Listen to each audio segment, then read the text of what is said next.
continue to move forwards. I can tell you it's Santos Escobar against in the chat. I personally don't think he needs to do that. He could do that. I don't think he needs to do that. I think as long as he's on the SummerSlam cards, I think that will be a dub, because this guy has just not been getting onto pay-per-views outside of Money in the Bank. And of course, at the Royal Rumble, when he was in the Pitch Black match, he just hasn't even been getting onto pay-per-view. So get him onto SummerSlam pay-per-view one way or another. The fans are absolutely demanding it. So yeah, this absolutely could be LA Knight. But we're not going to find that out this week. It's going to be next week that we get another fatal four-way. So Santos Escobar against Butch, against AJ Styles, against Grayson Waller. Winner will face the winner of the other fatal four-way. So 8 people are competing to figure out who is going to be Austin Theory's next opponent. The only thing I would say is I would probably have LA Knight as maybe second favorite. Reason why I say that is because he's in a bit of a feud with Brawling Brutes and Sheamus at the moment. Sheamus is not in this fatal four-way, which makes me think that Sheamus will be in next week's fatal four-way. So Sheamus, I think, has to be favorite here. I've got Sheamus as favorite, but as we said, LA Knight, I would imagine, because of that crowd support, will have a good showing and could even go on to be the one.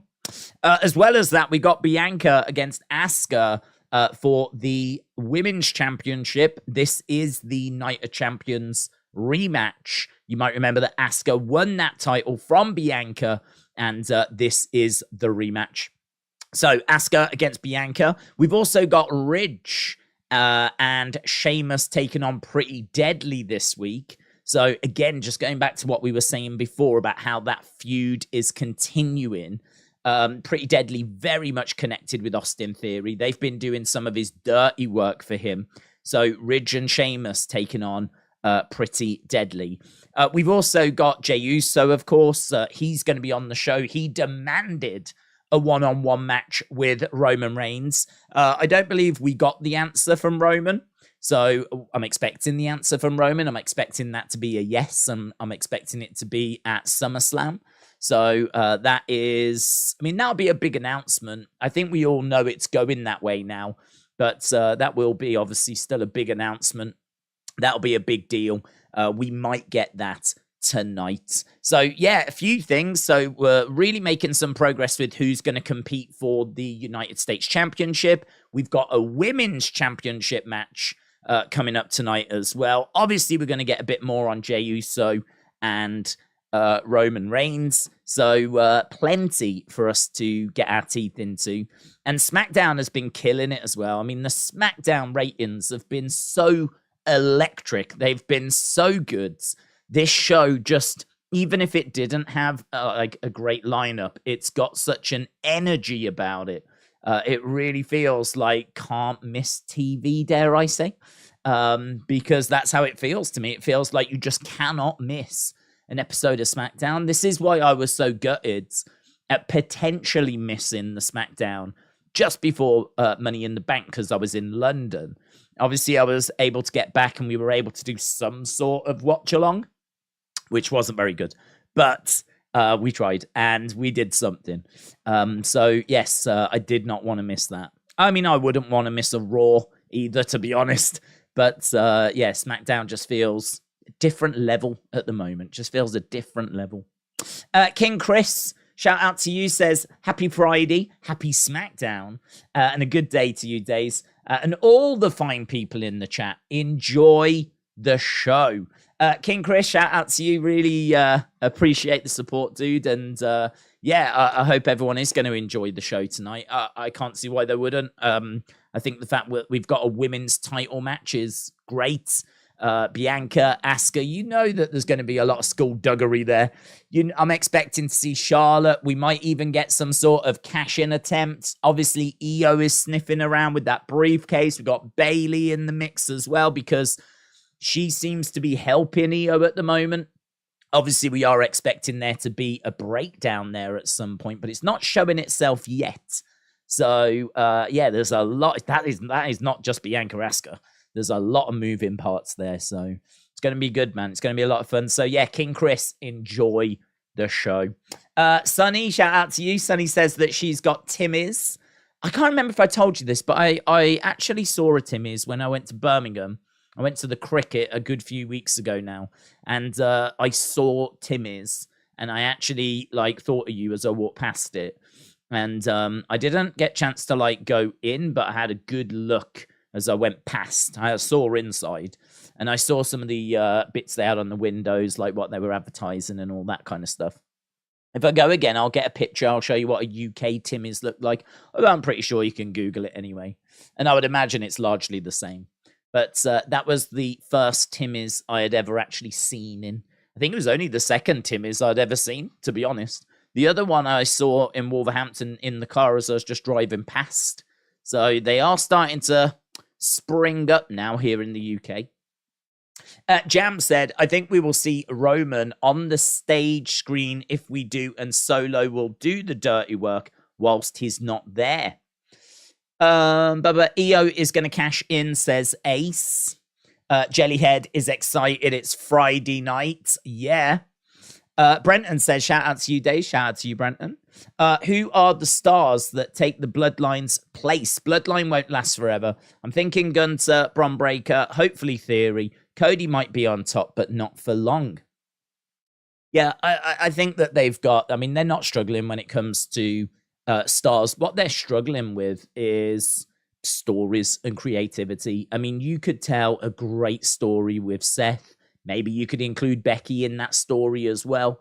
And, you could do some really fun stuff there, but we don't for whatever reason. Becky's involved in a little feud with Trish, but to be honest, I think part of the problem with wrestling is that a lot of the stories we tell just feel very regurgitated. There seems to be a handful of stories. Someone's upset at someone and, blah, blah, blah, and that's it. Whereas Bloodline just feels like we're kind of breaking new ground to me. Bloodline story, I would really struggle to think of something that was like this, that was family-based, where, one of the family members was the leader, the other family members had to fall in line, and there was an abuse of power, and then there was a revolution against that family leader. I really can't think. I can think of family factions like the Von Erichs from Texas, but I don't know. This doesn't feel like something that I've seen before. We've seen factions have power struggles, right? But I think there's a different element here. What would it be in family members? And what would it be in about, family? And when, I think when a family member says that they love the other person, you really believe that because that's their cousin or that's their brother. And it kind of hits a little different than if they weren't related. I think the fact that all of these are related, it means so much more. And then, of course, you had Sammy, who wasn't part of the bloodline, who wasn't related, who was the honorary use and was always a bit of the outsider. And that played into the story as well. The fact, Kevin said, you might be in the bloodline, but you're not Bloods, and you never will be. And all of that played into the story as well. So I think this is a very special story. It's a story that's going to be remembered forever.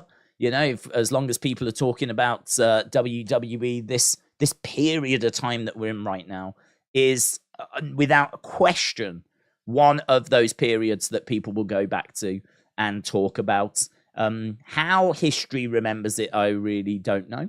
To be honest, I really don't know. It's going to remember it kindly. I've no doubt about that.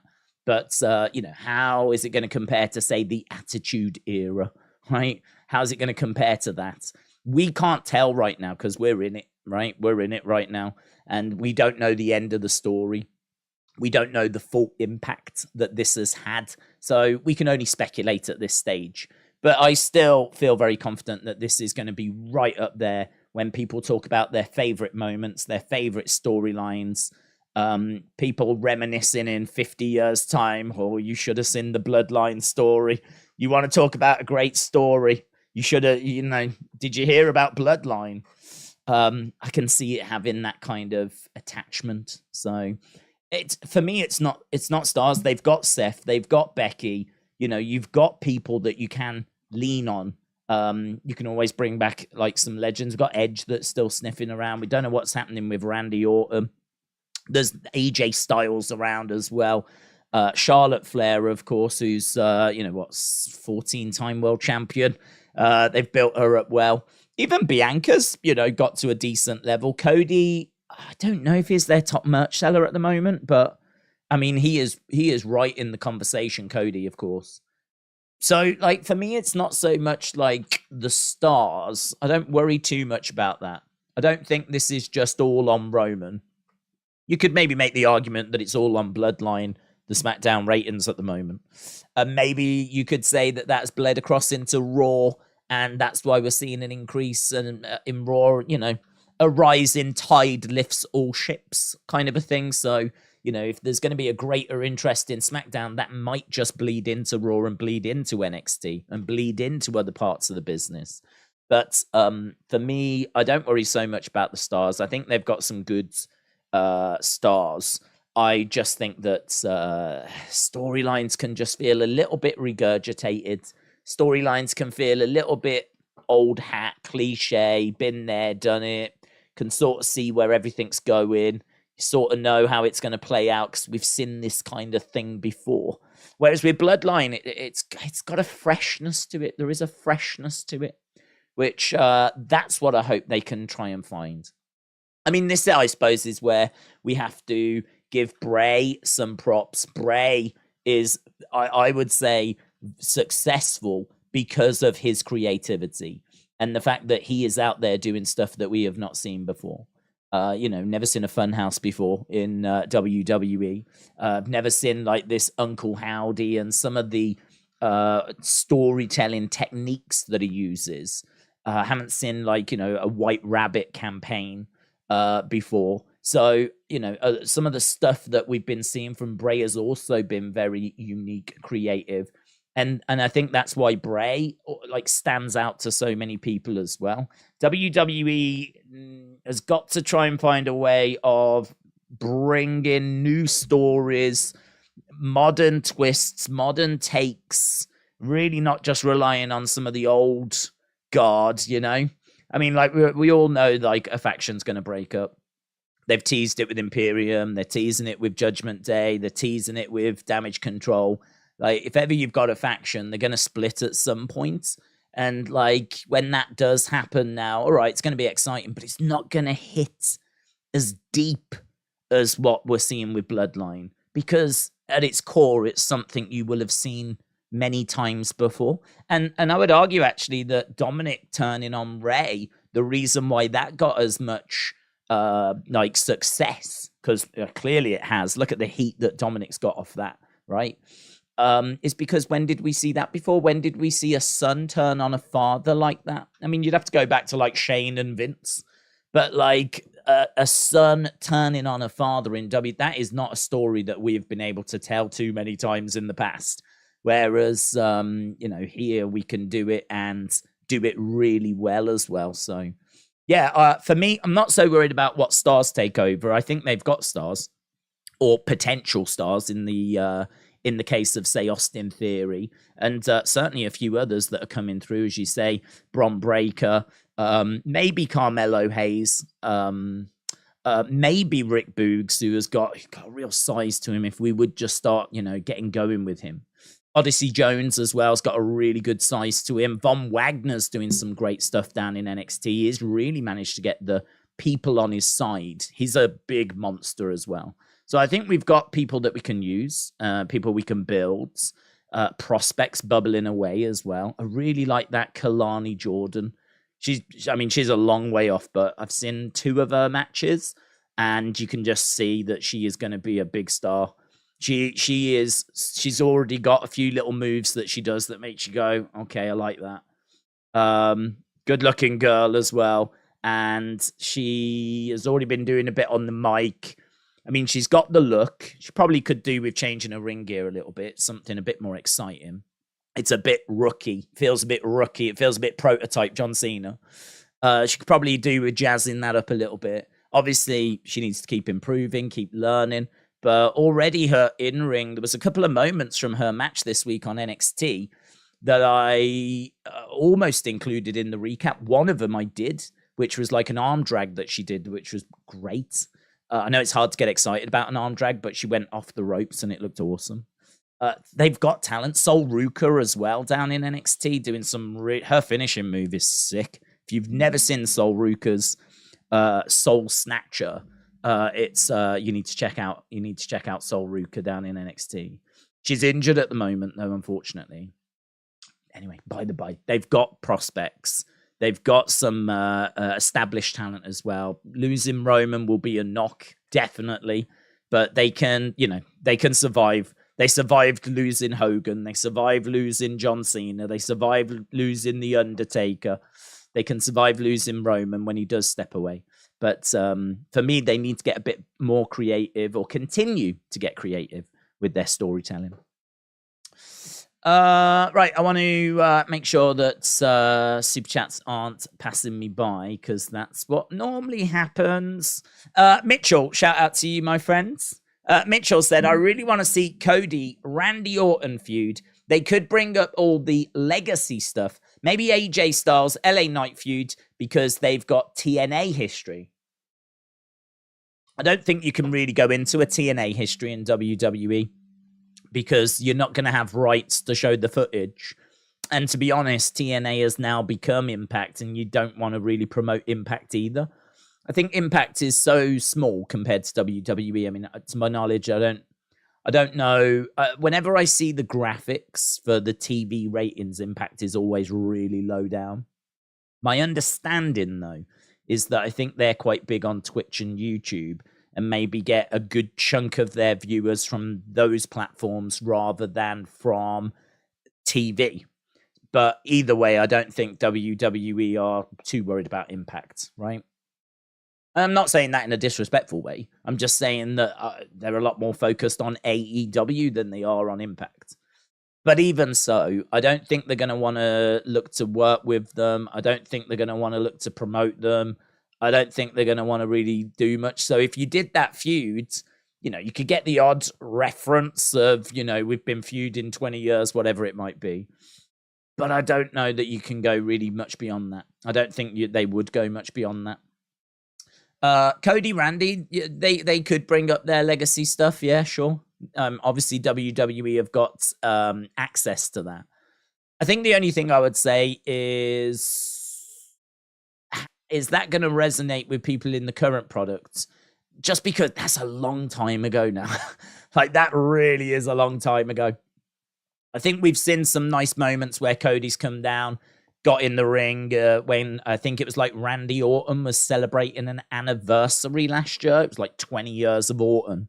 And I remember Cody coming down, getting in the ring. And that was a nice moment in the feels.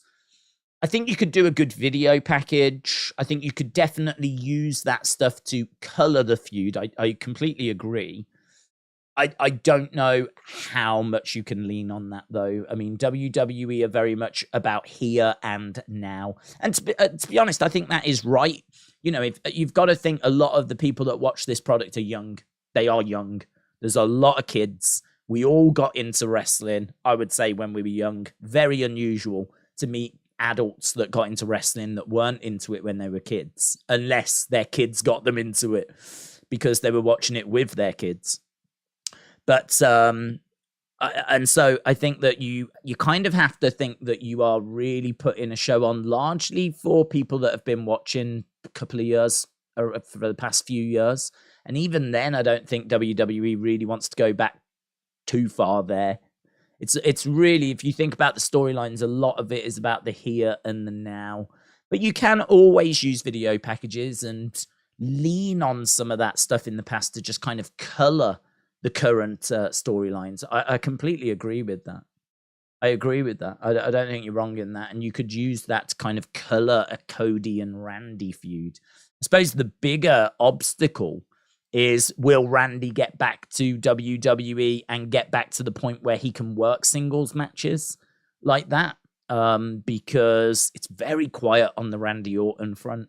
You know, there was rumors around WrestleMania that he was like contacting people for ring gear, right? I saw that rumor do the rounds.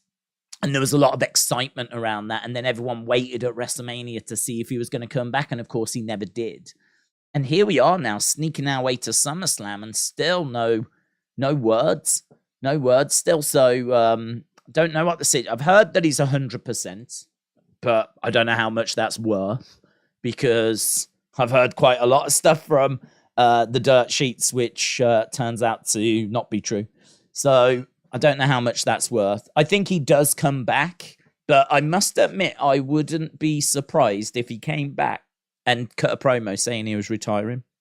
I really, really wouldn't be surprised. That would not surprise me. I'd be gutted. I'd be devastated. But listen, we were all here when Daniel Bryan had to do that.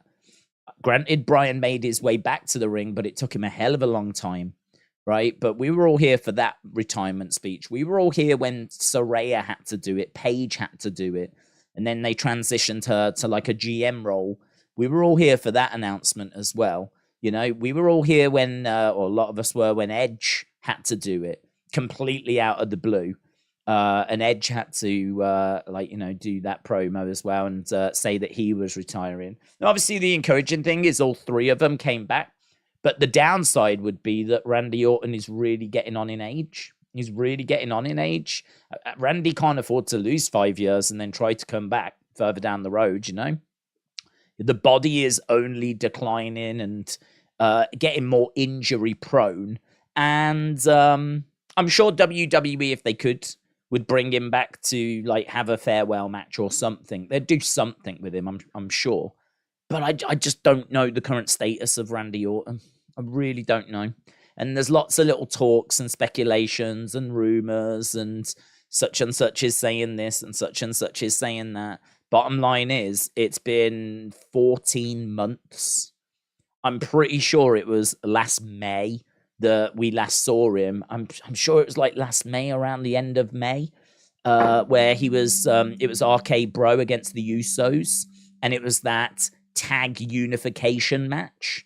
And I seem to recall that being the last time we saw him.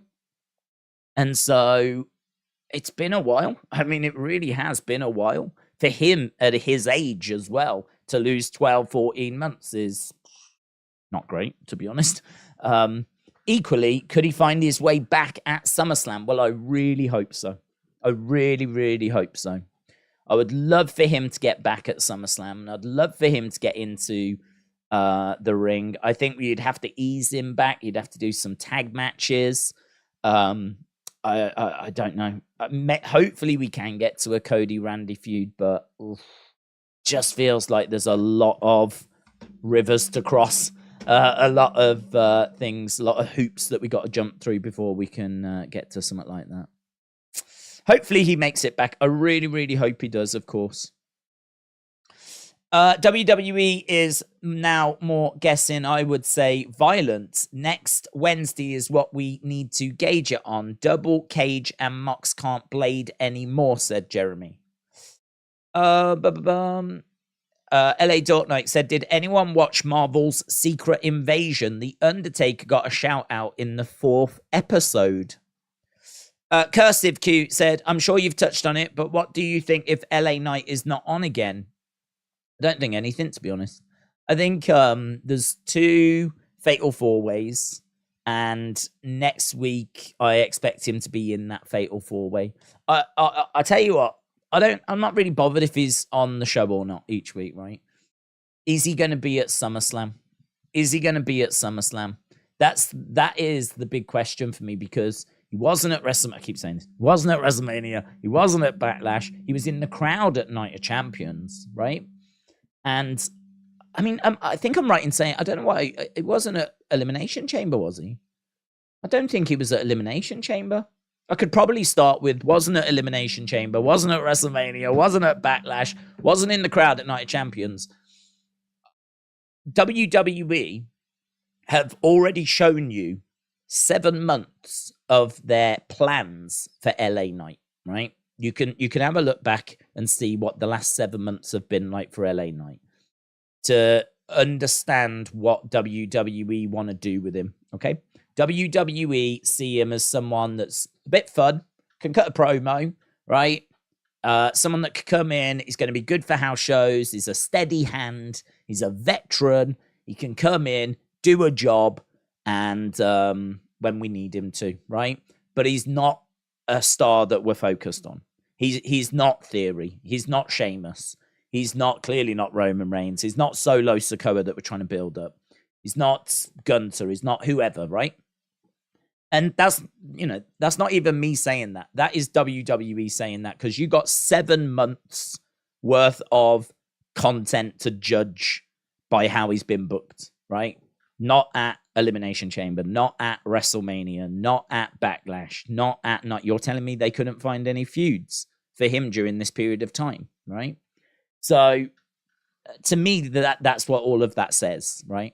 Now, during that time, the crowd have took a like to him, and the more he's not been on TV, the more the crowd are making noise. In a way, his absence is only making him a bigger star, which sounds so counterintuitive. But the thing is that you've got this very dedicated core group of people that really want to see him and feel like they are being robbed. He is being robbed. He is being disrespected. He is being undervalued. He is being underrated. And I've got to tell you, that is the fuel that you look for when it comes to sending someone to the moon, right? If the fans believe that you are underrated, overlooked, underappreciated, disrespected, and they care about you and they want better, demand better, to the moon, right?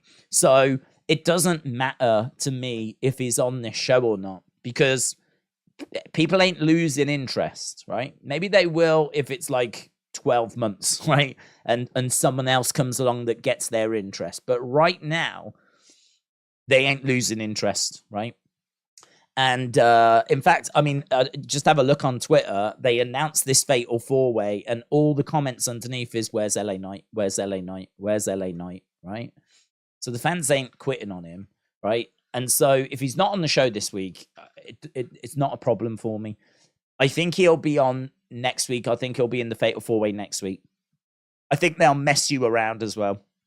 There's every chance that he wins next week and then loses. I don't think he's going to be the one to face Theory, but it could be that he goes through to... I don't think he will, actually. I think he'll have a good showing and just fall short. Because, again, all of that is rocket fuel. Think about Daniel Bryan at the Rumble. Daniel Bryan going into the Rumble and getting eliminated and the crowd booing it out the building like they were desperate for Daniel to win. That didn't turn people off Daniel. That just made them root for him more. That just made them want Daniel more. Fans don't want someone that's shoved down their face, right? We've seen that time and again fail. John Cena, split reactions. Roman Reigns, split reactions, right? If you are someone that is clearly chosen by the company and pushed and shoved down people's throats, it turns people off, right? It turns people off. So if you're booking LA Knight, one of the things you've got to do is make sure that you do not come across like you are shoving him down people's throats. You want to actually come across as the complete opposite to that. You need to be the complete opposite. And because then that's where the crowd feel that they can play a part. The crowd feel like if they make noise, then Vince or Triple H or someone is going to hear them eventually, and they will then get what they want. And if a crowd believes that they're responsible for someone now getting opportunities they weren't getting before, as I said, to the moon. You are really hitting the secret sauce there. You are really dealing with the special stuff now. You are really dabbling with the dark arts of wrestling, right? So if he's not on the show, I really wouldn't worry, right? Let other people worry. Let other people get upset about it. I wouldn't worry about it. I just want to know that, and I wouldn't even worry if he doesn't win the match next week, but if he's once again not going to be at SummerSlam, I wouldn't worry, but I'd be like, I think that is the wrong move to not have him at SummerSlam. I think him not being at the pay-per-views between like Royal Rumble and Money in the Bank was okay. I think, clearly it was okay because all it's done is it's just built the support for him even louder. So clearly that has not gone wrong. And so now we're in a position where he's been at Money in the Bank. You've heard the reaction he's got, right? What do you do now? Do you put him on SummerSlam? I think you should. Or do you run the gambit of taking him off again? Maybe putting him in a match where he just falls short and the crowd are really disappointed. Because people are going to tune into SummerSlam regardless, right? I really don't think you're going to lose viewers for SummerSlam if LA Knight is not there, right? No, certainly nothing sizable.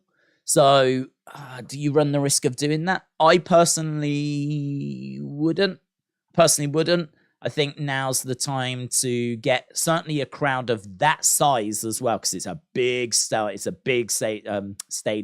It's a big crowd. I think that this is where you can really put him out there and that place go bananas. And all of a sudden that he goes to a different level then, all of a sudden then he goes up another notch to have a crowd of that size and LA Knight signs and all this kind of stuff. You've held him back, I'm not even saying they've done this on purpose. I'm not even saying this is like a master stroke on their part, right? I'm not saying that they are geniuses here, right? They might be. Triple H might be playing chess whilst a load of fans are playing checkers, right? Triple H might be the one that's pulling the strings here and has managed to manipulate this perfectly, right? But I don't know that he has done that, to be honest. I don't know that he has done that. It might be that he just was not part of the plans. But either way, they've got themselves into a great position right now with LA Knight. Great position. And so rather than worry about where we've been, worry about where we're going. If he's not on the show this week, whatever, right? There'll be chatter online about it. It'll probably trend. Blah, blah, blah, blah, blah. I think he'll be in that match next week. I don't think he wins it. I think Sheamus is going to win it. But do you find an LA Knight opponent in that match? Does something happen in that match that starts a new feud for LA Knight, and then LA Knight can go to SummerSlam to face that person? That's probably what I would look at. If I was booking it, I would have Sheamus win next week because Sheamus is in a feud with Austin Theory right now. I would make it real close, right? Real close. It's either Sheamus or LA Knight, right? It's real close. Someone's going to win it, and Sheamus gets the dub. LA Knight loses. People are like pretty down about the fact LA Knight has lost. I'd get Sheamus out there pretty quick. I don't want any bad vibes to, get on him. Get him out there, and then maybe have someone attack LA Knight after, or there's something's happened in the match, and then have LA Knight and that person have a match at SummerSlam. Build it up. Give him some TV time now. Put him in a feud, and depending on the person, I will probably be tempted to give him the win as well at SummerSlam and have him win. Can you imagine that? LA Knight winning a one-on-one match at pay-per-view. He ain't done it. He was in a one-on-one match against Bray at Royal Rumble. We ain't seen him since. And then he was in the Money in the Bank match. So, a one-on-one match at SummerSlam in front of that crowd, going bananas, giving him the win. That's going to give him another injection of momentum. And to be honest, I might be thinking mid-card title for WrestleMania 40. That's my sort of timeline that I would be operating on. A lot of fans just want everything now, like LA Knight's Red Heart. Let's put the belt on him now. It's like, hang on, calm down, slow down. Like, we don't need to go a million miles an hour here. I mean, this guy was cold as a cucumber come February, March, right? Things really started picking up for him just probably back end of March. So I sort of think like it ain't been loads of time that he's been, and that even to the point that he's over now. He wasn't this over pre-WrestleMania, but it's just built and built and built and built and built. So how you continue booking him, I think, is going to be really interesting. But that's probably the way that I would go about it. So Cursive Q, shout out to you.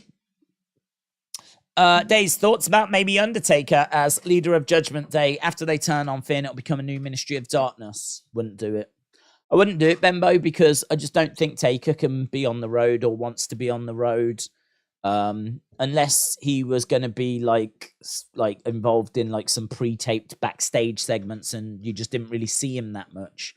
Undertaker's done to the point where he doesn't even look comfortable walking. He's like, he's getting on. He's getting on. He's not someone that, he can't wrestle. He's not going to wrestle. I don't expect him to wrestle. I think it's been nearly 4 years since the Boneyard match. And he's doing his tour now. There's been no rumors of an Undertaker return. I think he is quite happy with his family and Michelle. And to be honest, I think he's got out of the game. I think he's out the game.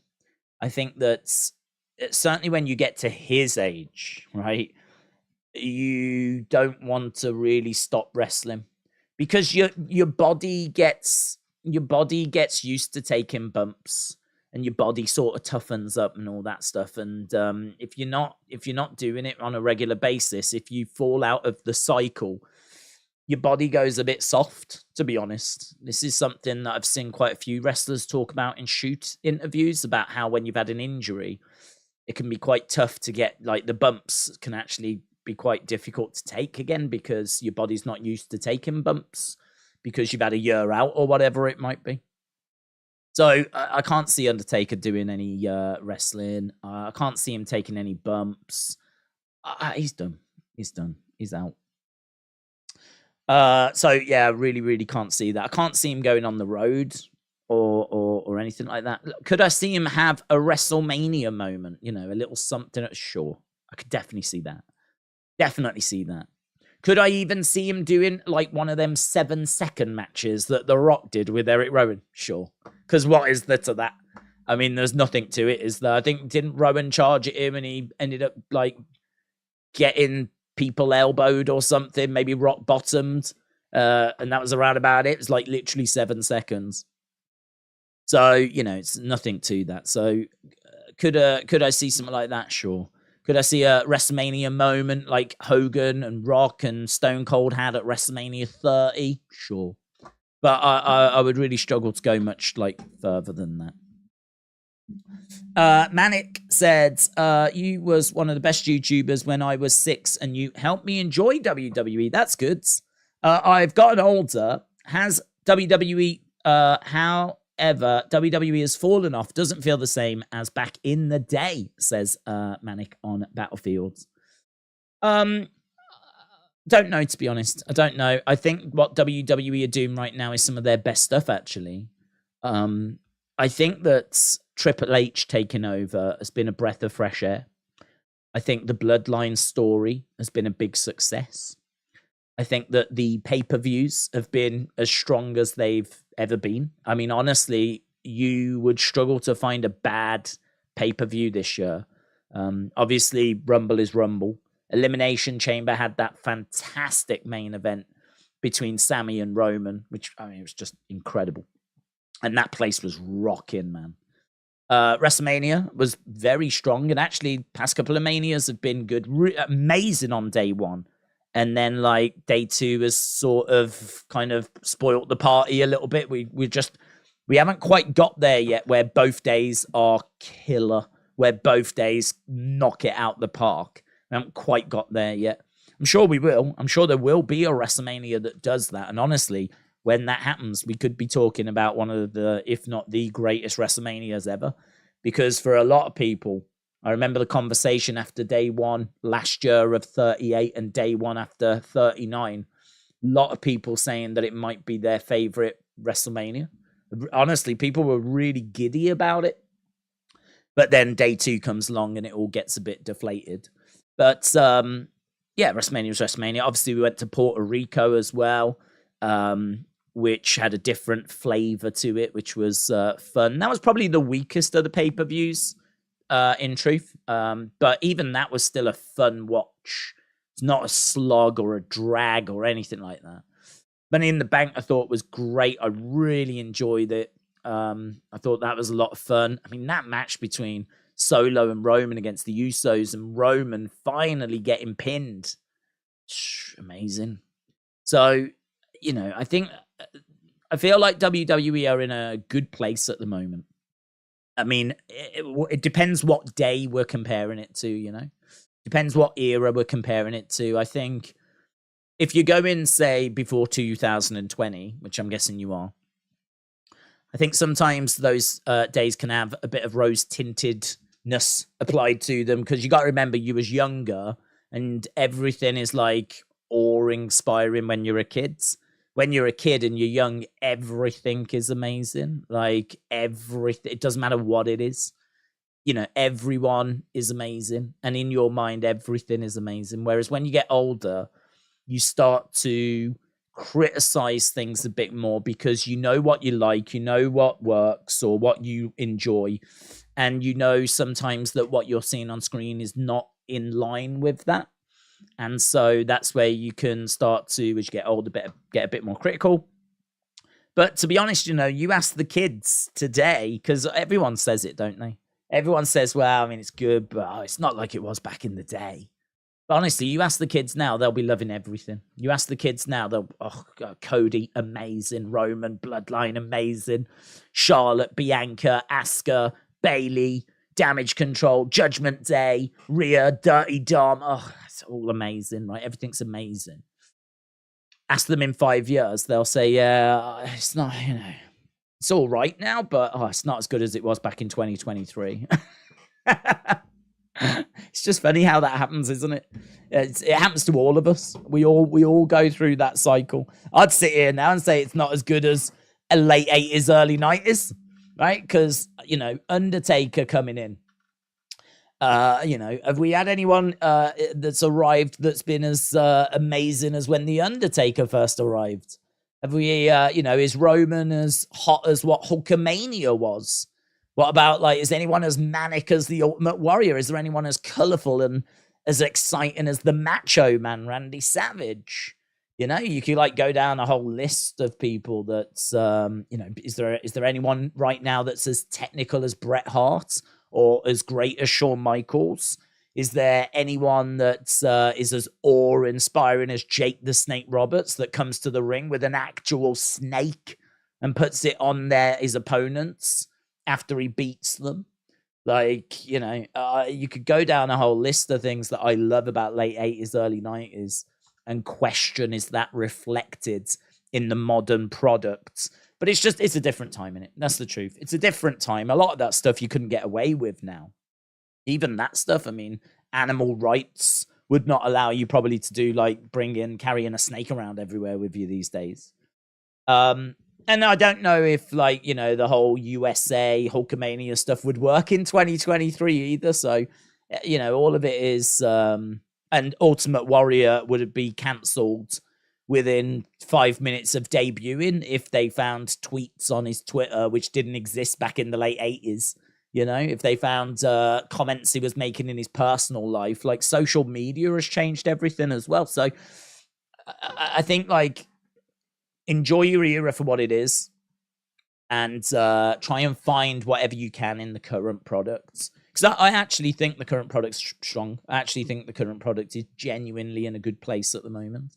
Could it be better? Sure. But you show me an era where you can't say that.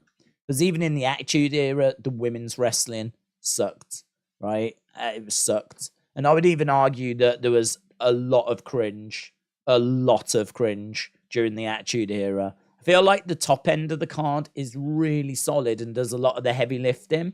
But once you get lower down that card, I really don't think the Attitude Era is... It's not my favorite era, as I keep saying. But, you know, again, people will say, like, back in the day, Attitude Era. Oh. And I get it, because everyone's got their own eras, haven't they? Everyone's got their own eras. Right. Ryan Gambler, shout out to you. Days, have a great stream. Appreciate the support, my friends. So, Ryan Gambler, shout out to you. Mitchell said, don't know if you saw, but AEW banned a bunch of stuff. Moves to be approved. No more messing with the crowd. Basically, no shots to the head, says Mitchell. I did see, I mean, I've got the Observer website open. And I was just having a little look through there because it has also been, and thank you, Mitchell, by the way. But yeah, the Observer, I was just reading down here. Pillman has been seen at the Performance Center, Brian Pillman Jr. He just recently got released by AEW. All In, AEW All In has now been announced as a pay-per-view show, the one at Wembley. So we've been saying for ages, how are we going to be able to see it? I'm sure we will. Will it be a special Dynamite? Blah, blah, blah. What's going on? Now we know it's going to be a pay-per-view. So they're going to do it as a pay-per-view, which is not the biggest surprise in the world, but it's nice to have confirmation. But I did see on there the news about banned moves and all this kind of stuff. I've actually got the article. It says unprotected shots to the head, shots to the back of the head, buckle bombs, blind drinks or food from guests in the crowd is no longer allowed. Physical contact with the crowd, a wrestler holding an opponent and allowing a fan to chop them, in brackets. So those are the things that you are not allowed to do anymore, which are probably things that you shouldn't have done in the first place, to be honest. So, but good that they're tightening things up. I wonder where that came from. I wonder who pushed for that. That doesn't feel like a Tony thing, unless he has just been putting a bit of a list together over time and now he's like published it all in one go. But it would feel like something that someone has maybe come in or someone's had a word in his ear and gone, listen, this is just like some rough rules that I think we really do need. Defcon Eric, Pirate King Jack said, I vote Xia Li Basic as the worst likeness of 2023. I haven't seen it. Or I may have seen it. But I certainly can't recall it. Is it let's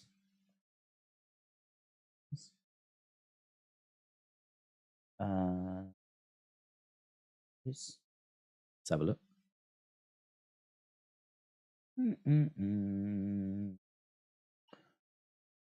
Actually, I mean, to be honest, I don't know. I don't know just because I haven't been on figures as much. So it's hard for me to go, yeah, that's bad, but this is worse, you know? I'm sort of more offended, if I'm being honest, by the tattoos. I think the tattoos look garbage. I mean, they really do look like a kid has got a Sharpie pen or some sort of biro and just doodled them on. Like, they just don't look faded enough, or they just don't look good. So I think the tattoos bug me more, if I'm being honest. Just a lot of pictures of Xia Li, isn't there, really? I mean, that's what the figure looks like. Don't know. The tattoos bother me more. The tattoos definitely bother me more. But showing people can make their own minds up. Did you see the Cara Noir tweet I sent you earlier? I didn't, but I'm afraid I've not been on Twitter much. I have... I mean, like yesterday, I've started to do my research for UFC. We're doing UFC tomorrow. I still haven't set the stream up. But I'm really trying to dial into these SummerSlam shorts because I want to try and get as many done as I can. And I think they're useful. I think they're good. I think that for those that maybe have not ventured back into the history of WWE, there's loads of great channels that you can go to do that. But I think that, like, here's the little, 2 minutes on this SummerSlam, 2 minutes on that SummerSlam. Eventually I'd like to do the WrestleManias, all the pay-per-views, as many shows as I can, actually. So, what's really nice is there's really a mountain of stuff for me to get my teeth into there, which is good. I need that. I need something that I can just go, right, what am I doing now? Bang, let's go. So there's all that stuff to work on. And I think it's quite useful because it's just a flashlight in that direction, So you might not be wondering about what happened at SummerSlam 1990. You might already know, but there'll be lots of people that have not seen that show. And here's just a flashlight. Here's just a quick look, 2 minutes. It'll tell you everything you need to know. The matches, the results, some of the fun stuff that happened in there, all crammed within 2 minutes. I tried to do it in 1 minute, but it was too tight. I was leaving too much out. So I've managed to get it into 2 minutes now. And obviously we do that for Raw, SmackDown, NXT, all the shows we do, we're doing them as well. So there's kind of like that series is building on the channel, if you will. It's very much something that I'm really focused on and want to grow. And so, yeah, I've just been hammering that. I mean, I was thinking about doing watch-alongs, right? I don't think I will, though. But I was thinking of doing watch-alongs because I'm watching these shows to get the screenshots to make my notes so that I can do those videos. So I've watched, like, over the past 7 days, SummerSlam 88, SummerSlam 89, SummerSlam 90, SummerSlam 91, SummerSlam 92. I'm up to SummerSlam 93 that I finished about 10 minutes before this stream started. I've watched 6 SummerSlams in the past 7 days and made notes on them and got all the screenshots that I need for them and everything as well. And it did cross my mind. I was like, why aren't I doing watch-alongs? I could have done 6 watch-alongs. The only downside is I need to hear what they're saying and I need to get the screenshots and I need to make the notes. I don't know. Trying to talk to people whilst trying to do all that might just be a bit too much. So that might be why I haven't done them as watch-alongs. But yeah, I've been drowning in all of that. What is the Cara Noir news, James? What's the Cara Noir news? Wayne said, Days, thoughts on Ryback versus Goldberg match. Do you know what? I mean, it ain't going to do a great deal because I sort of feel like the smart fans will tune in to laugh at it and hate on it. And the more recent fans, the, dare I say, more casual fans, I don't even know if they'll care about it. I mean, Goldberg, I think, has still got some name value. Ryback, you could ask kids about Ryback. I really don't think they're going to know who that is. I could have asked a load of kids I met at Wrestling Shop that were swooning about Cody. But what do you think about Ryback? I'm fairly certain I would have got some blank expressions back. I just don't think that's a name that has been mentioned since he left or, we never really talk about. So, don't know. I sort of, it's a match I would watch. I feel like I fall into those smart marks that would love to see it. I wouldn't watch it to hate on it, though. I wouldn't watch it to hate on it. I actually think, Ryback's a guy who I don't know much about his history, right? I know that a few people have said, that he's put nasty tweets out and all this kind of stuff. I seriously, I don't know about that. The only thing I know is that he lost his place in WWE. He's been trying to put content out. He's been, he did that tweet where he went, shall I come back? What company do you want me to go to, or do you want me to retire? And retirement won. It's just funny, isn't it? I've got to the point where I sort of feel sorry for him. And now he's being stalked by some guy that's threatening to kill him, kill his family and all this kind of stuff. I don't know if you've seen that. It's moody. I mean, that isn't funny. But I don't know. Ryback's just got to the point where I just sort of feel sorry for him. And I think with Goldberg, Goldberg should just hang it up, should finish, just wrap it up, right? And I was never a massive WCW fan. Not because I didn't like the product, but I just never really watched the product. I was a WWE person. And I was happy with that. And so I never really went out my way to watch WCW. I was getting my wrestling fix from WWF at the time. But I obviously, as everyone that watched wrestling, I was aware of what was happening over there, and certainly was aware of Goldberg and the splash that he'd made. He's someone that I think deserves respect for that period of time. And, you know, he did some okay stuff when he came over to WWE. That shock win against Brock, still massively. 2016 Survivor Series, was it? Huge surprise. Huge surprise seeing him beat Brock. Really quick as well. I mean, that was clever booking, actually, because it really made a statement. And you were like, oh, okay, well, this is different. Wasn't expecting this. But then it just became, you know, Goldberg coming back to get a title match, which is a bit, you know what I mean? He'd rock up, you're next. And that was it. So, I don't know. If that was going to be a retirement thing for both of them, like a thank you, goodbye thing, part of me would be, there'd be some goodwill towards them, to be honest, which might not be the cool thing to say, but I'm just being honest. I sort of feel a bit for Goldberg, for Ryback. I sort of think that if Goldberg's going to hang it up, I would look at him more as the WCW monster, unstoppable beast, rather than the guy that just came in to get title matches towards the ends, you know, the guy that came to collect a payday. I would remember him more as that guy, so I wouldn't be against it. I don't know that it does massive numbers or anything, but chuck it on a card at AEW All In, and you know, might just be a fun little thing that you could just shove on there. The only thing is, though, that you might want to put Goldberg against one of your stars, because you're going to want your stars to benefit from being the one to retire Goldberg. You don't really want, say, Ryback to be the one that benefits and then he goes as well. I mean, you're not left with anything then, are you? You're not left with anything.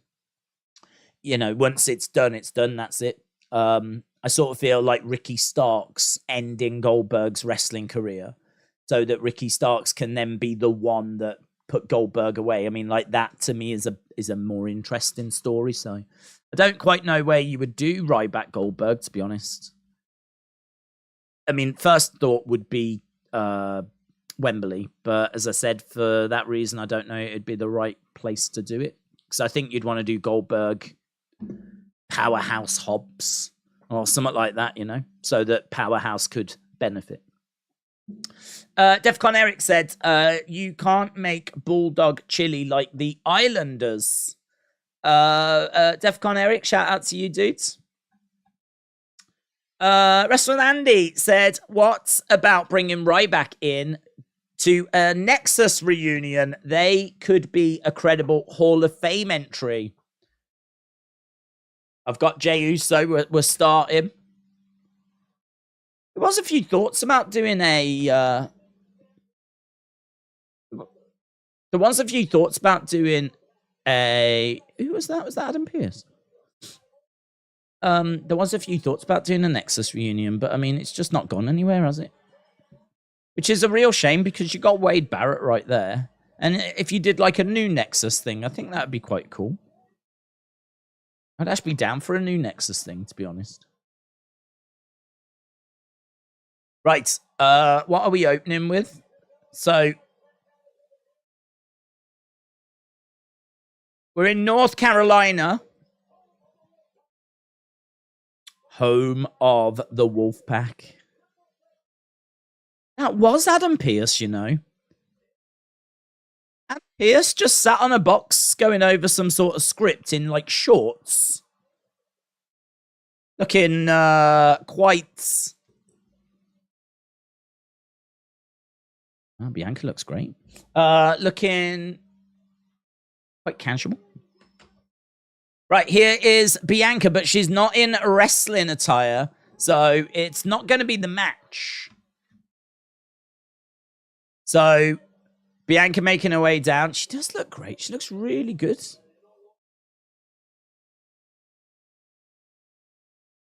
Never needed you at all.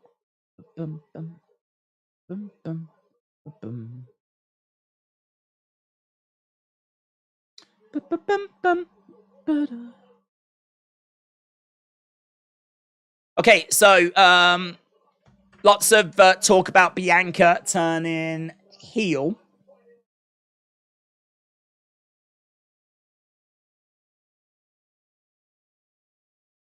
Thank you for following me back on Twitter, says Liam. No worries, dudes. No problem. Right, what's going down, Bianx? I know you don't.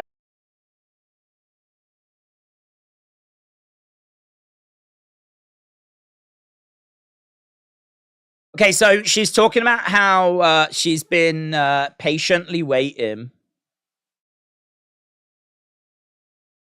Hold up. Hold up. Hey. Tonight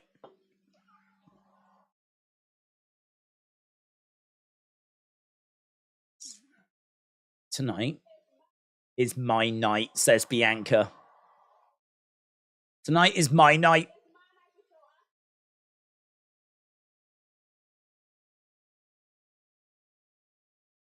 Patience is a virtue and vengeance is sweet.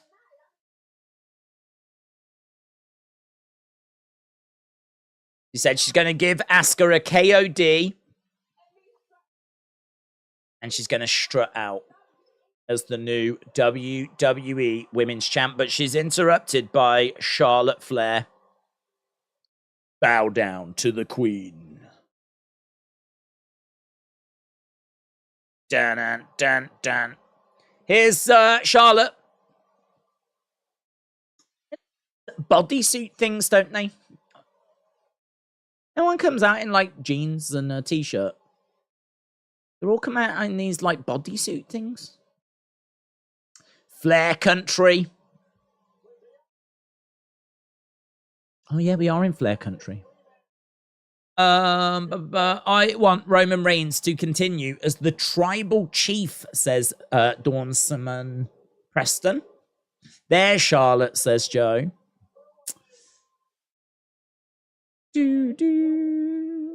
Okay, Charlotte's making her way down.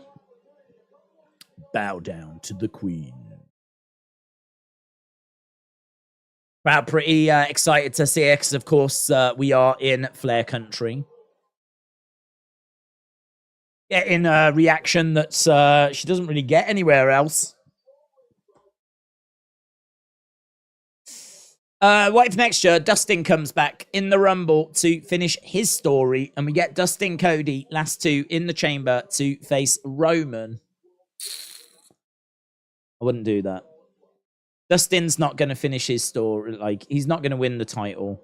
And I don't think anyone believes that he's going to win the title. I think his time has very much gone.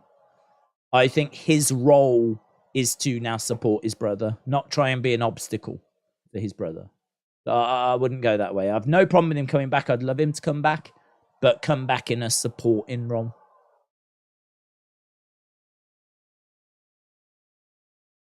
You got me fired up, Bianca, says Charlotte. Oh, you got me fired up. Oh. Everyone's fired up. Are you fired up? I'm all right.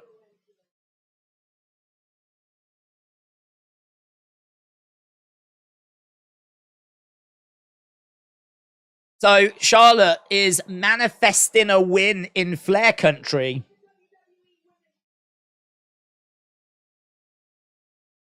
Oh, little stumble. They don't care. They don't care if she has a little stumble. I don't want any confusion on who's next.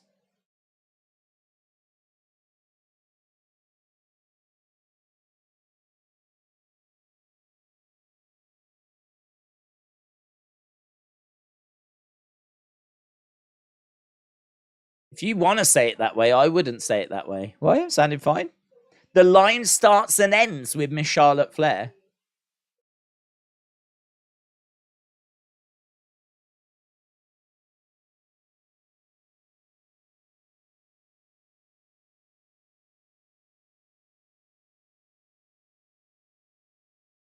Okay, so Charlotte basically comes out and said, I don't want any confusion as to who's next. Bianca looking out at the fans going, what do you think? Fans are quite excited about that. Woo sign in the crowds. Crowds are starting to yes. Defcon Eric said, could make the 3 belts triple crown like All Japan.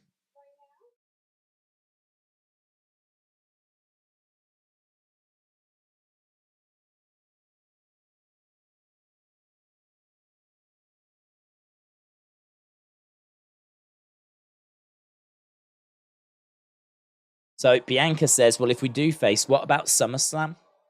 What about SummerSlam?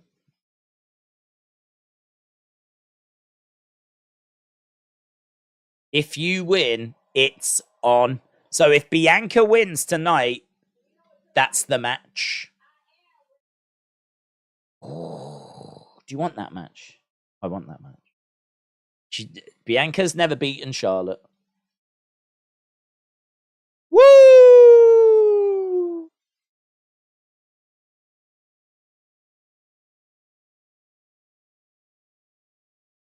Little bit. It's a little loose tonight. Do you feel that? Like Charlotte wooed and went to walk away, and you're watching like what's going to happen, and then the music hits. It's just like, you know, she should have wooed and bang, Charlotte's music should have come in. Do, do. But it's just, I don't know, it's a bit loose. There's like some pauses in there. Come on. Pop, pop. Soon as she wooed, button, play Charlotte's music. Do, do.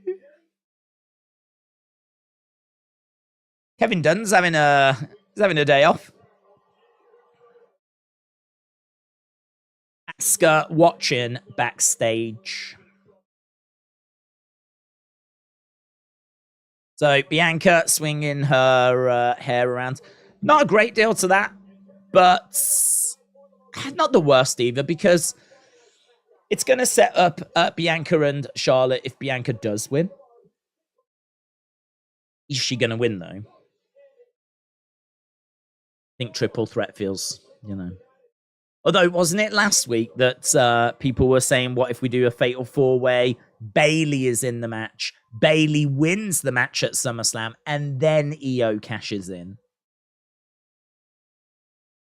Right, we're backstage with Sheamus, Butch, Ridge, Rolling Brutes,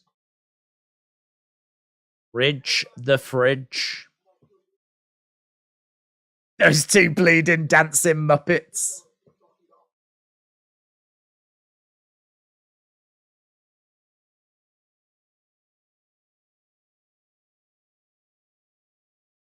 Fight night. Those two bleeding dancing Muppets. Lol. Fight nights. So, Ridge and Sheamus versus Pretty Deadly. Looks like it's going to be our first match. Let's go. Days Carnoir basically confirmed his foot is shattered and he might not be able to come back from it. Really? Damn, man.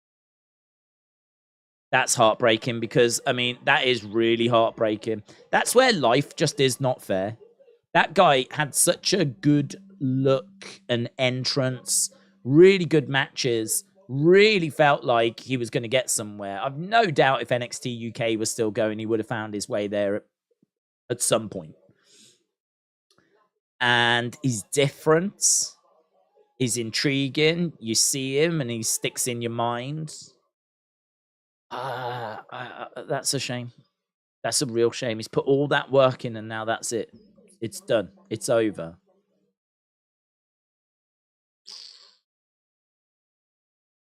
It's only a foot. Can't he, like, you know, suck it up? I think that's just, to be honest, I think it's just a bad attitude. I think it's a bad attitude. If it was his back, I'd be like, yeah, okay, get it. But a foot. Suck it up. Hey, didn't the Texas tornado only have 1 foot? I don't know if that's one of those. I don't know if that's one of those rumors that went around, and everyone was like, he's only got 1 foot. But I believe he had only 1 foot, because I think he had, or certainly part of his foot amputated. That's what I heard. Don't shoot the messenger. That's what I heard.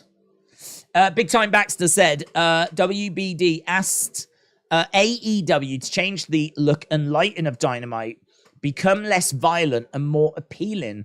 Rumors starting WBD wants AEW to do 12 pay-per-views per month. 12 pay-per-views a month. Huh?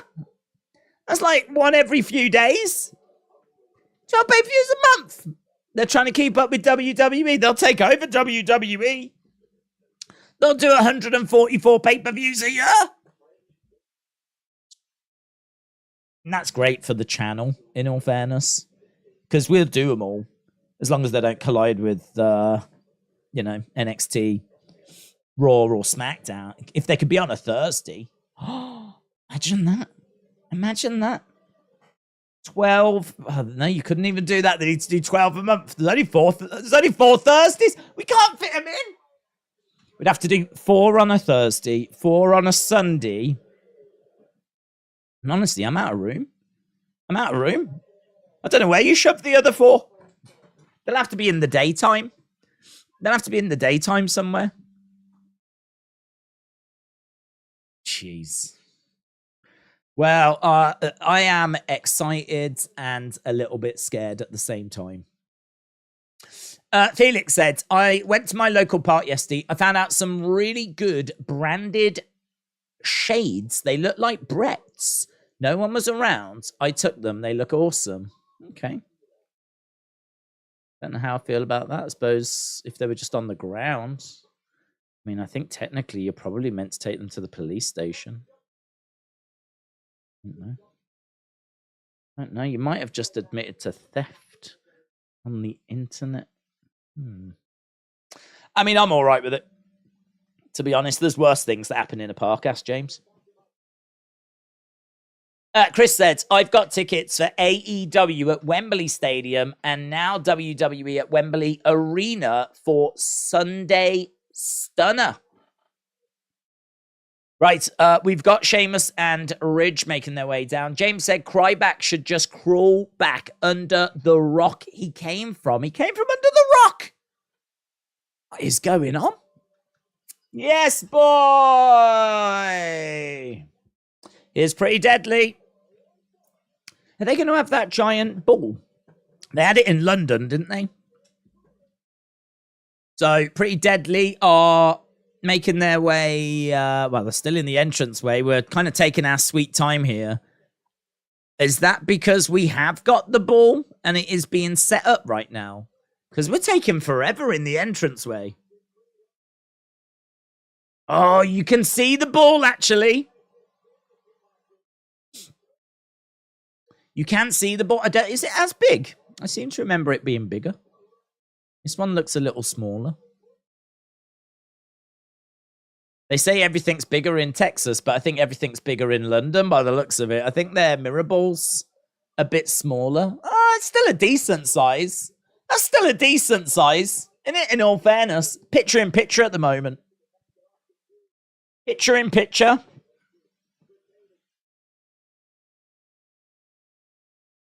They're really invested in Pretty Deadly, aren't they? Giant disco ball.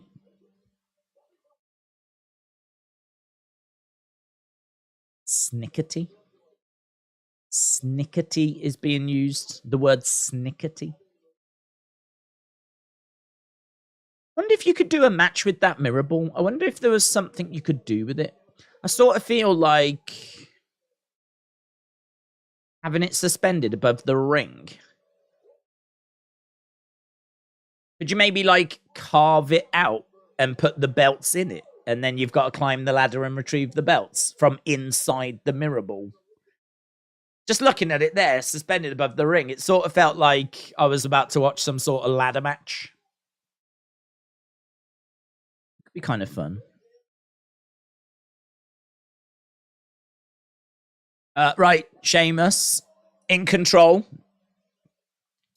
Is that a new theme, ABBA, or I'm guessing it was. It certainly wasn't ABBA. Fred said, "I'm excited. Just bought tickets to WWE in Lake Tahoe for the first time. Have fun, my friend." Chris said, "I've got floor tickets for Sunday Stunner. First time ever I have floor tickets. I am excited." Ray said, "We did a Mountain Dew Pitch Black match. WWE can do anything." That's true. Felix said, "I live in Los Angeles. No one would care." You live in Los Angeles. No one would care. I feel like that's in relation to a conversation. Are we talking about the carved out mirror ball? Are we saying if we carved out the mirror ball, no one would care? In LA? Because that's a really weird and very specific comment, isn't it? Listen, you might want to carve out that mirror ball and you might want to put some belts in it, but I live in LA and I promise you, no one would care. That is, if that is the conversation that we're having right now, that is wild. And I am so here for it. I would love to know how different parts of America would react to a carved out mirror ball with a couple of tag team titles inside. And if we did like a ladder match. Because maybe Michigan would absolutely love it. Oh my God, Michigan would lose their minds. Florida, though, wouldn't even tune in. Wouldn't even tune in. No, thank you. Kick coming in there by Pretty Deadly. King Yeti says, "A month. Yes, boy." King Yeti, shout out to you, dudes. Yes, boy. Bembo said, "There's been reports about Brian Pillman at the Performance Center. Do you think he goes to NXT or straight to the main roster?" Oh, he would go to NXT. Yeah, he'd go to NXT.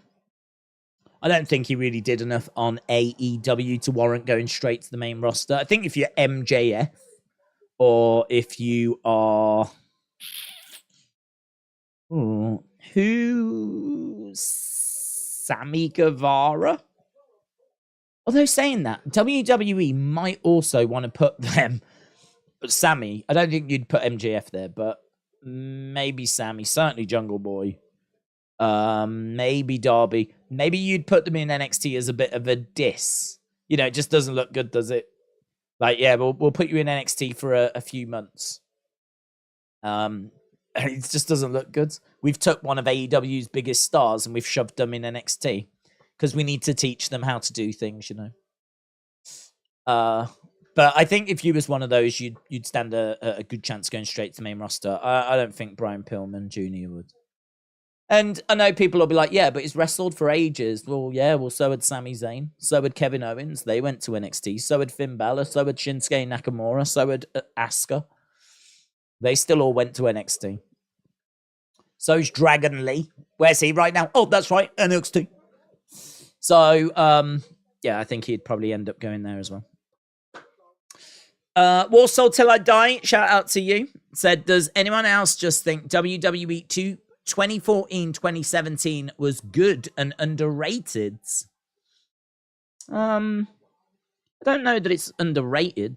I mean, like, I never hear of anyone saying it was rubbish. But I mean, if we're saying that it's like one of their greatest periods, like up there with the golden era and all that. I mean, I will agree that the Daniel Bryan story is pretty sweet. It's pretty sweet. WrestleMania 32 is pretty rubbish, though, to be honest. And that was, what, 2016?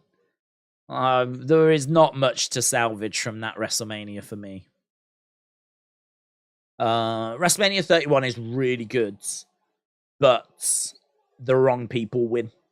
Like, Rusev should have beaten Cena. Sting should have beaten Triple H. Bray should have beaten Undertaker. I just feel like there's a lot of wrong people picking up victories. 30 is good, though. I like 30. 33 is okay. I sort of judge yours largely by their WrestleManias, which is not really a good thing to do. But it just helps. I don't know how you lot do it, but as you get older, your brain's not very good at like remembering what storylines were in what year. And I just sort of find that having the WrestleMania of that year anchor your kind of knowledge. So I can go, okay, like, 2014, well, that's WrestleMania 30. And then go, right, okay, so I've got my storylines then, and I can work out from there, I know who wins the Rumble because of WrestleMania, and I know where we get to with SummerSlam because of WrestleMania, and kind of fleshes it out that way for me mentally. I always tend to start with the WrestleManias. Right, anyway, we're back. James said, Days, great members video the other day, toy hunts. Toy hunts are on the agenda, so I'm definitely doing a toy hunt within the next month. I am probably going to look to do about 3 this year, I reckon.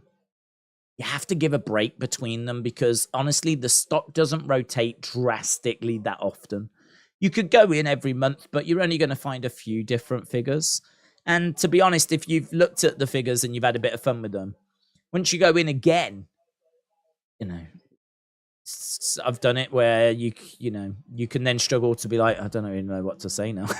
I've already had fun with this figure. I've already said it's a bit rubbish. I've already joked about the face scan.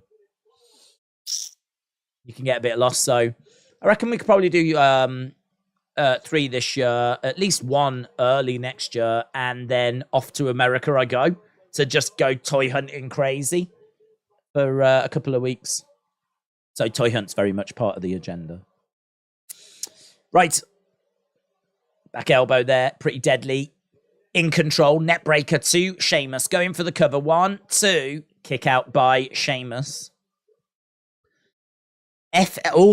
Smackdown is on FS1 next Friday. Good news. That's not good news.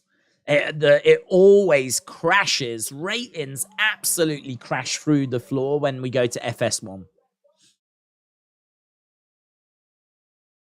Okay, now both got crowd are into this, Crowd are making some noise here. They're into this match. Tag is made. Big back body drop there by Ridge Holland. Belly to belly. Careful, Ridge. Careful, mate. Again, charging over, duck underneath. Looking for us. I thought he was going for a power slam. He does. Momentarily hesitated. I like him with a skinhead. Skinheads was like a thing in this country. Hooligans. Skinheads. Don't mind it. Ooh. Belly to belly on Elton Prince. I think that's his name. And he got chucked over, knocked into the other one. So Ridge, driver, looking for the cover. 1, 2, kick out. Kick out by Prince. His name is Elton Prince. I was right. Let's go. Right, we got Sheamus going up top. Sheamus comes crashing down. That didn't look very good. Didn't look very good at all. Elton Prince in the ring. Ridge scooping him up. Plants him down. Looking for the cover. 1, 2. And, what's the other one called? Kip Wilson. Oh, brogue. Bro kick. Bro kick connects. Sheamus gets dumped over the top rope. Now they're pulling on the turnbuckle. Elton Prince is pulling at the turnbuckle. So he's Ridge goes into that turnbuckle. Now we've got Elton climbing up. Perched. Leg drop. Looking for the cover. 1, 2, 3. Pretty deadly. Pick up the win. I like it. these two need to get good wins because they run the risk of like falling into joke territory. Yeah, they need to be a credible team. They've got to get credible wins. Otherwise, they will become Breezango very, very quickly. They will become maximum male models very, very quickly. So giving them some good, credible wins. Sign me up, Buttercup. Sign me up. Yes, boy. That's what I say to that. So, a clean, credible win. No outside interference. I know that the turnbuckle was exposed. But, listen, you got to expect at least that, haven't you? It's not like Theory came down and tripped one of them over.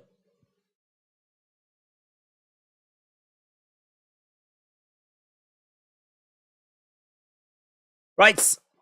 I got 2 words for you. F UEFA, said James. Yes, I did see that we got a little slap on the wrist. Who do you think should be Edge and Cena's last opponents? To be honest, I think they should be against like youngsters that they can put over. So I really don't mind whoever, you know, Braun, Carmelo, Grayson, like, and anyone that's young and up and coming. I'm a big believer in these veterans losing their last matches. It's the kind of final way to like give back to the business, you know. Like loads of people lay down for them in their career for them to get the success they had. This is their final opportunity to lie down and pass over to the next generation. Here's Grayson Waller. He's been interviewed about having a championship opportunity.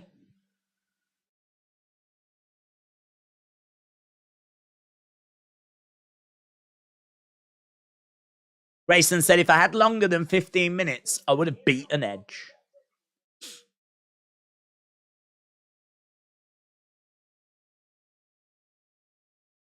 The Rock.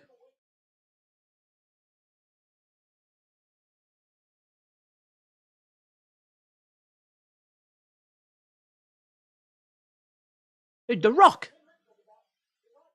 Did The Rock say something about Grayson? Did I miss this?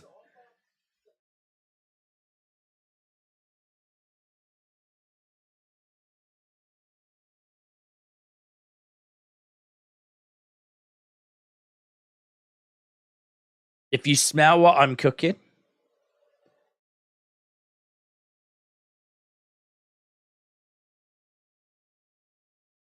I did not see this. I didn't see The Rock make comment of Grayson. How would you book Roman after he loses the title, said Bishop.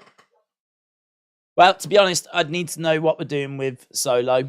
So, I think that Solo should snap. And I would look at potentially doing a feud between Roman and Solo once the title is gone. But equally, I mean, it's hard, isn't it? Because, like, can you get The Rock? Is it possible to get The Rock? I mean, everyone wants Rock Roman. Like, are we honestly never getting that match? I mean, at this point, I don't think we are. I think it's gone. I really thought it was going to be WrestleMania 39 last year, and it's not, is it? So, and I don't think it'll be WrestleMania 40, because I think it'll be Roman Cody. So, I don't know. We just couldn't seem to get it over the line. So, if we're not doing Rock Roman, then I would look at Roman Solo. I would look at that. I mean, in all fairness, it makes sense, doesn't it? I mean, he's feuding with Jey at the moment. It wouldn't take too much to have Solo finally turn on Roman and Roman go away for a while. Solo can then concentrate on doing his own thing, and then boom, Roman comes back, interferes in one of Solo's matches, and, you know, we're off to the races. Keaton said, do you want Roman to lose the belt to? I think it should be Jey. It goes along with the story. Cody can still win at 40. And also, Cody's story is to win for his dad, not to beat Roman, says Keaton. I would have it be Cody. I understand what you're saying. The reason why I wouldn't do that is because I think that whoever beats Roman is getting a big push, a big momentum, right? It's a bit like beating The Undertaker. Like, Roman beat The Undertaker, but no one really talks about it because it's Brock ending the streak that was the most important defeat Undertaker had. And so for me, if Jay's going to be the one to beat Roman for the belts, Jay ain't going to have them belts long. Jay's not having the belts long because he is not a main event solo star, right? He's not got the size. He's not someone that were, I don't think, looking to make a big solo star, right? Plus, we're not struggling for solo stars. We've got Cody. We can always use Sammy. You got Kevin right there. You got Seth. You got AJ. You've got plenty of people that are ready for that position. Jay is one half of one of the greatest tag teams we've ever seen. So I would look at it and go, from a storyline point of view, Jay being the one to end this, you could do it. You could do it. But ultimately, what are you going to get out of that? Because I think he's going to go back to just being in a tag team. I think it's just going to be the Usos. So ultimately, the guy that ends this run is a guy that's just going to go back to the tag division. And he's just going to go back to the tag teams. Whereas right now, Roman is a mountain that needs to be conquered. And whoever can conquer him is, going down in the history books. And they're going to get a big push, big momentum. I just feel like that should be Cody. You are right. Cody doesn't have to beat Roman to finish his story. As long as he gets that belt, he finishes the story. But I think he massively benefits by being the one that did it. Because he is not going to be going off into a tag team, is he? He's not a tag wrestler. He's going to be in the solo division, singles division for the foreseeable future. He's also someone that's a big star already, but could get bigger. Can easily get bigger because, he's only main evented one WrestleMania. And he's still never won a world title. So he could have multiple world titles. He could have multiple WrestleMania main events. So he still has got... He would benefit. Let's put it that way. He would benefit. And we could use it as well. With Jay winning, I can't see how you can use it. He was the one that beat Roman, but now he's going after the tag belts.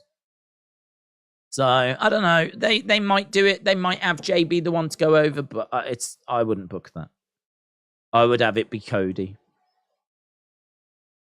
Timothy said, "Why did Grayson quote The Rock?"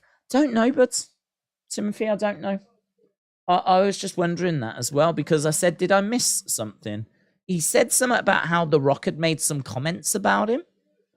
So,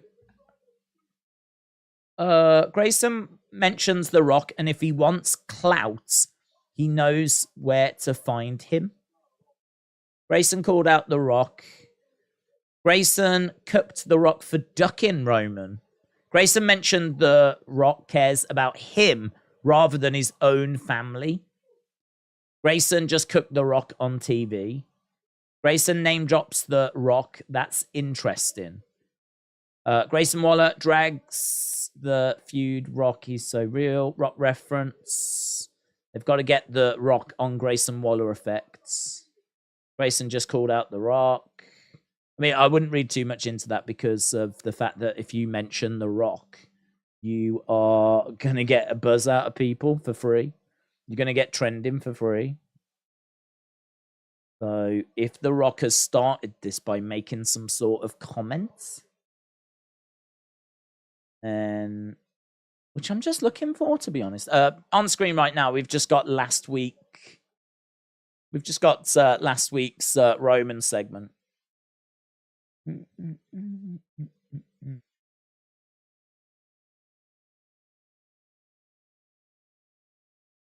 Just going down The Rock's Twitter account. I can't see anything.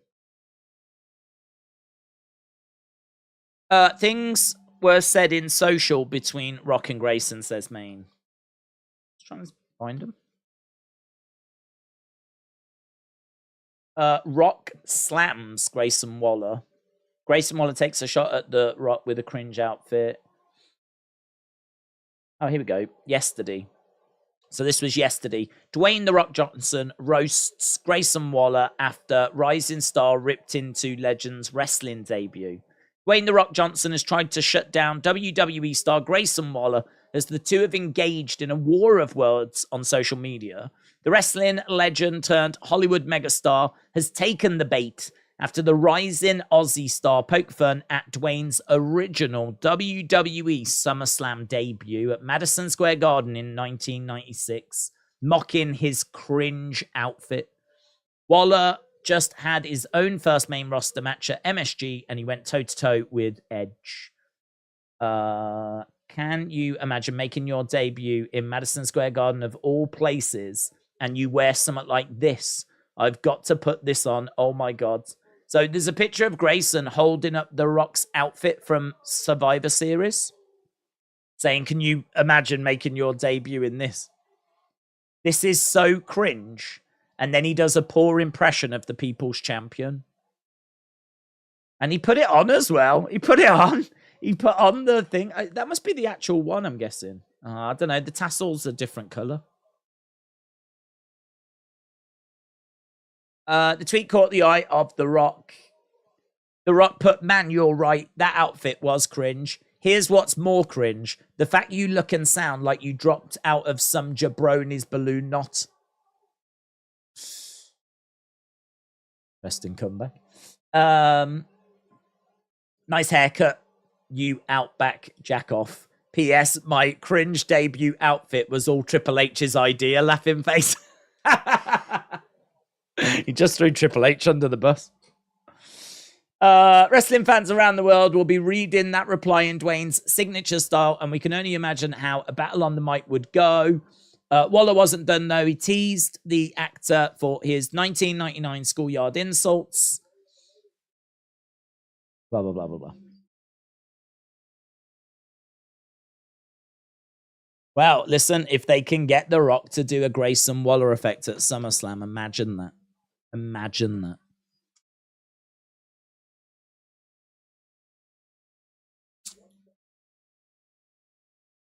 $1,048th day for Roman. We're backstage with Charlotte. Oh, Adam Pearce, you put a suit on. Put a suit on, have you, mate?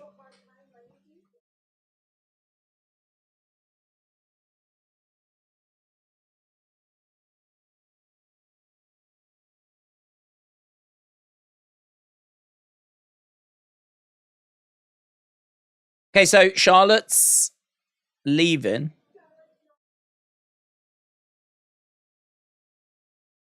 Charlotte's not the only one that feels good about tonight. Here is EO. Woo! Woo! Oh, Charlotte's back. Second thoughts. She's staying. Blair Country, innit? Second thoughts. I think I'll stay. So Bailey and EO arrive. Charlotte stays. Woo! Zelina versus Bailey. I love how Bailey just laughs. She just walks in, laughs her head off. Bailey and Zelina coming up next. Timothy said, I would rather see The Rock Roman, not Grayson. I really hope WWE is not bringing The Rock back to fight Grayson. No, I really wouldn't get too carried away with it. I think there's a chance this is nothing. There's a chance this is Grayson just trying to use a bit of a back and forth with The Rock online to get people talking. There's every chance that it's that. I think there's also a chance that they've got The Rock lined up as a special guest for the Grayson Waller effect, which they could do at SummerSlam. I mean, if you think at Money in the Bank, they had him in the ring with John Cena, He wrestled a match against Edge. You know, if you can get The Rock to just do a talking thing, you know, for The Rock to be able to wrestle would mean that his schedule, he'd need to be doing the work now, wouldn't he, to get his body ready? I just don't know if his schedule's even going to allow that. So I really think this leads nowhere, or we get a Grayson Waller effect. That would be my guess. That would be my guess. Or it could lead to a match. Cynthia said, Days, hope you and Mama Days are doing well. Well, good, thank you. Everyone is good. Everyone is excited for the Ashes, the cricket, loving it. See, it's something that even my mum and dad like. Even my mum and dad have got into it. It's one of those, it's very interesting because not everyone's into cricket, even in England. Plenty of people that don't watch it or engage in it. But it is still a pretty big deal. Like, you know, there have been times where it's like snuck onto the part of the front page of like the newspapers and like, you know, the major story on the back. So I could understand in America people being like, I mean, I suppose in a way I would compare it to baseball, which, I mean, I would imagine that probably sneaks onto the front pages at certain times, maybe when it's the World Series and on the back pages and whatever. like people read newspapers these days, but, you know, you get my point. For us old folk that grew up with newspapers. Ellis Stubbs said, I don't think we're building to anything involving Rock and Grayson. Maybe a talk show segment, but The Rock's schedule is always filled. Brony said, it would be kind of stupid to have The Rock on the Grayson Waller effect just because of everything that's going on in the bloodline. You would think he would be involved in that, not with Grayson. Well, he could be on Grayson talking about that. You know, I'm sure Grayson would ask him what he thinks about Roman and what he thinks about Bloodline, and those answers would be very interesting. The Rock would absolutely destroy Waller on the mic, says James. Charlotte said, I was talking to one of my mates who doesn't like WWE or wrestling because it's fake, but I said, do you watch films? Because it's real. And then we got into a debate how to get him into it. Well, I think you have to want to get into it, to be honest. That there has to, if someone's like, no, I ain't watching it, it's a load of rubbish. You know, it's fake, it's rubbish, right? I mean, that person is too closed-minded, I think, too. Because you can even sit them down and force them to watch it, but they have already made their mind up, right? There's some people that it's just, no. No. Bit like me going to the Barbie movie. Do you know what I mean? I'm sure it's great. I'm sure it's got great directors and actors, and it might even have a great script. But if someone was like, you're going to the Barbie movie, I ain't going in with the right mindset. Do you know what I mean? I ain't going in all like, yeah, I think I'm going to really enjoy this. I'm going in the mindset of, I do not want to be here. I don't want to, why am I here? I don't want to be here. I don't care if the director's amazing. I don't care if it's funny. I don't care if it's got good reviews. At its core, it is Barbie. So, you know, there's not much you can do about that, but...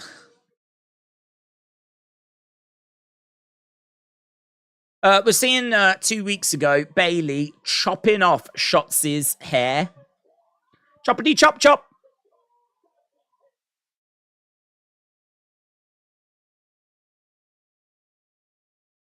Bayley laughing her head off at that. Sign ripped up as well. There's Shotzi's hair.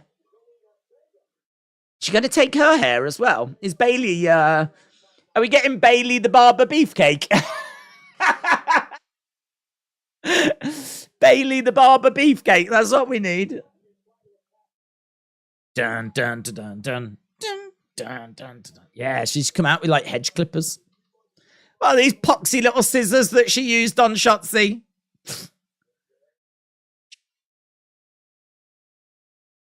Bailey the Barber Beefcake. I think Grayson is trying to bait The Rock into the Bloodline saga, says Lady Noir. Rock against Grayson Waller said wrestling, entrance, and music. Jim said, I watch horror films because of the realistic killings. Then I wonder how the actor I seen killed is in another movie. Lol. Bailey the Barber Beefcake. Let's go. Zelina, taking Bailey down. What was EO doing? EO was just messing with the briefcase then. Did she open it? What's she doing? There's a moment there where she's like messing around with it as if she'd just opened it up. I don't know if you saw it at the press conference, but flip-flop time. Flip-flop time. Flip-flop. Flip-flop. Oh, no. Flip-flop down.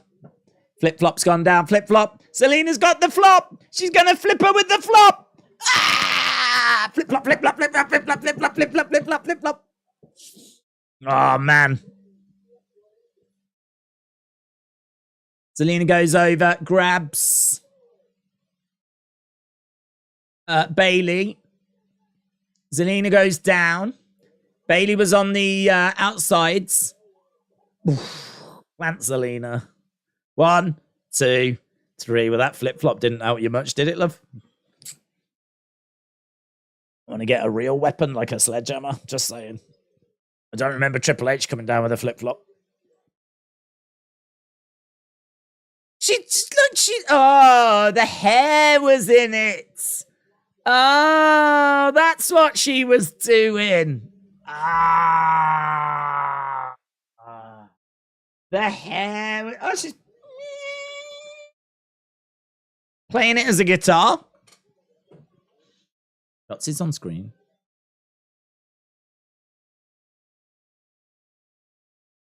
You probably thought cutting my hair would intimidate me. What's this? You think you got some control over me? Do I look scared? You look a little scared. She's going to shave it.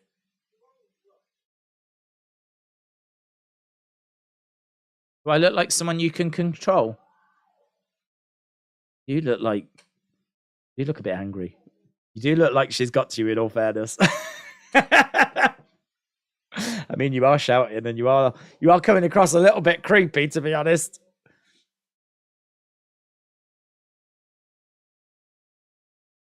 You started shaving her hair? Wow. This is kind of cool, isn't it? Do I look scared to you?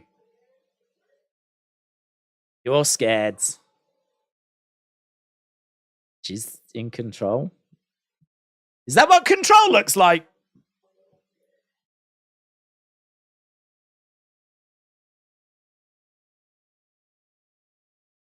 Wow, listen, Bailey loves that little bit of green hair. She needs to find where she was because there's loads of it now. She was having so much fun with that little bit of green hair. Playing guitar with it and everything. There's loads of it. She just shaved the rest of it off. She could have a Shotzi wig. Amazing. Usos! Right, Uso time.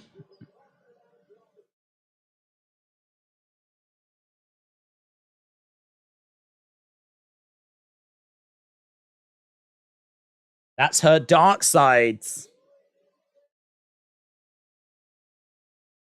That's her fiend. Green isn't natural, said Erase Your Minds. Yeah, that is true, actually. She didn't have green roots, did she? Well spotted. Honorary Uso fan. That means they're a fan of Sammy. Uso. This ain't a great reaction for him.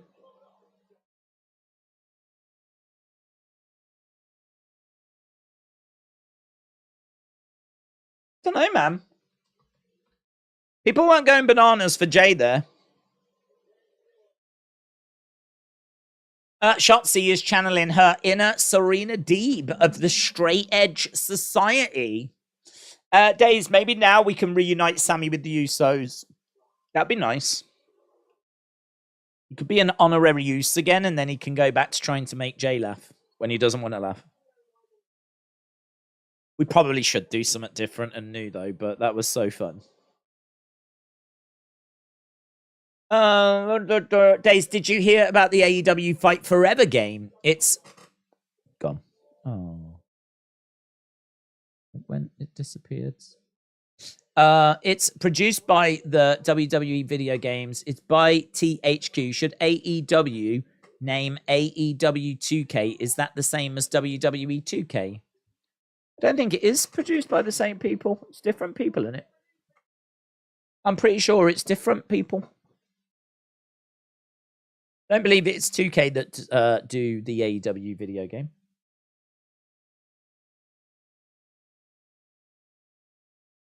Is it THQ? No, it's Ukes. Ukes do it. So it's different peeps. Carla said, I think it's a reference to her NXT days where Bayley in NXT almost turned heel before becoming the hugger. She was originally supposed to be a crazy wrestling fan, at one point sniffing AJ Lee's hair, says Carlos. Mr. Tahil fan said, Days, what's the first match and who won? I was asleep. It was Brawling Brutes against Pretty Deadly, and Pretty Deadly won. That was the first match. King Yeti, shout out to you, my friends. Really appreciate the support, dudes. Really appreciate the support. King Yeti says, Bayley does have beefy cakes. He means bum bum. Well, I think so. I mean, either that or she's a great chef. I don't know. But King Yeti 1, shout out to you, dude. I would love to sample Bayley's beefy cakes. I really would. I hope she does a garage sale. Garage. I hope she does a garage sale. Then maybe we could all pop by and try out her beefy cakes. Just saying. Just saying. My Phenomenal Figure said, what are your thoughts on Pretty Deadly? Thoughts on Pretty Deadly? I like them. I think they are fun. There's not loads to them, to be honest. I think there's loads you can do with them. But, you know, they are pretty fun. They are a little annoying, but they're meant to be. I think they can go in the ring. When, you know, if it's a Pretty Deadly match, I don't find myself crying. Right? Like when it was an Eva Marie match. So, yeah, I think they can go in the ring. I think they're a good addition to the tag division. I think they got something about them. I think they're flirting with being cringe. Heavily flirting with being cringe. You could even argue that they are cringe. But for me, they're just... I think this is what I was saying earlier. You've got to keep them strong in the ring. If they're just going to be bumping around and taking L after L after L, then they are nothing but cringe. But the fact that they can get in there, do some stuff and back it up, keeps them the right side of credible for me. So, yeah, I honestly, I don't mind them. I don't mind them. Are they the greatest thing I've ever seen? No. Not the greatest thing I've ever seen. Greatest thing I've ever seen, as King Yeti knows, is Bayley's beefy cakes. Okay, Jey Uso in the ring. We are now sneaking our way to our number 2. Let's go. Real. Smackdown, number 1 trend.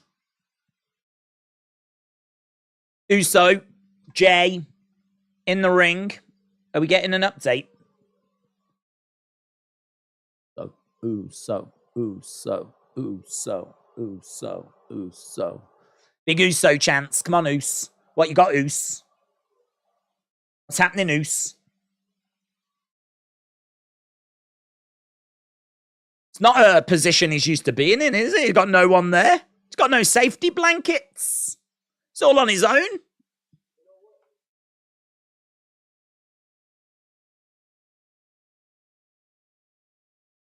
What? You know what? Know what? Me and Jimmy, inseparable. They're what in him?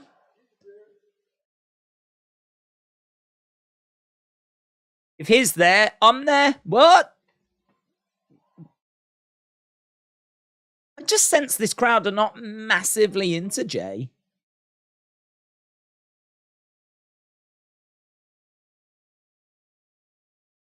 Something about twins that makes us special. Bailey, the beefy cake barber, said Hagen-Dazs. Jim said Daisy's non-fact. Daisy's dream match is Eva Marie against Anna Jey. I think you nailed it, mate. I think that might be the worst match I could imagine. You might have ticked the... Oh, Ty Conti. She does my head.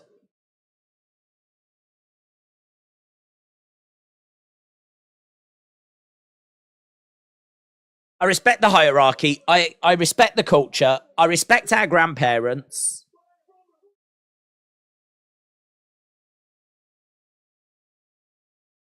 But when it comes to you, Roman Reigns, I'm disrespecting all of you.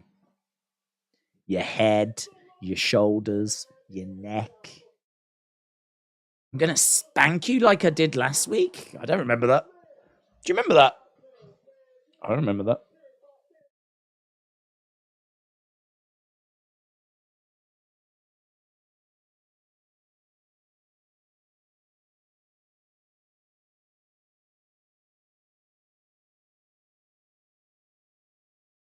You're looking at the real chief, and his name is Main Event Jey Uso now.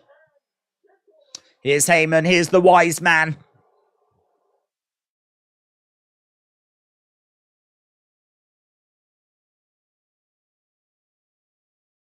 Here's Solo. Ladies and gentlemen.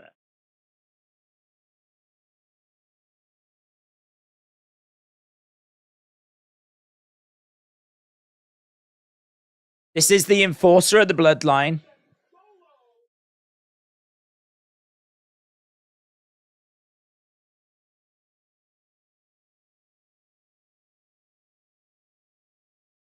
Solo is here to enforce peace. He's here to enforce the peace. He's a peacemaker. He's a hippie. He's here for peace. He's basically John Lennon.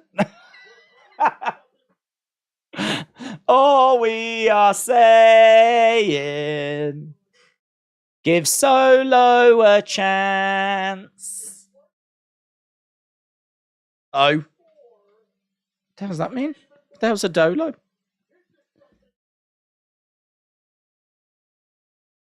What's that sign mean? Solo for Dolo?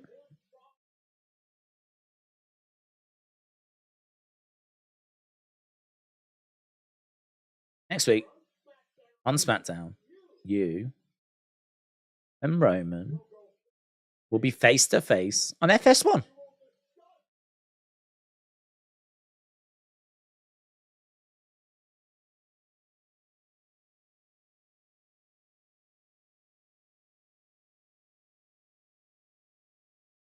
You and Roman will be face-to-face next week. And you'll discuss the rules of engagement. What's this? Are we having a duel? Well, my good sir. Rules of engagement? What's going on? What?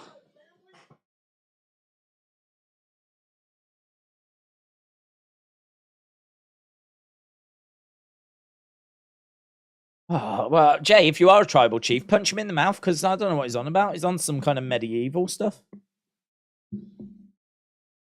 Rules of engagement? What the hell's he on about? Solo, you're right, he hasn't said anything, Paul. Solo hasn't said anything. You're right, Solo. Oh, you're absolutely right. It's Paul, he hasn't said a word.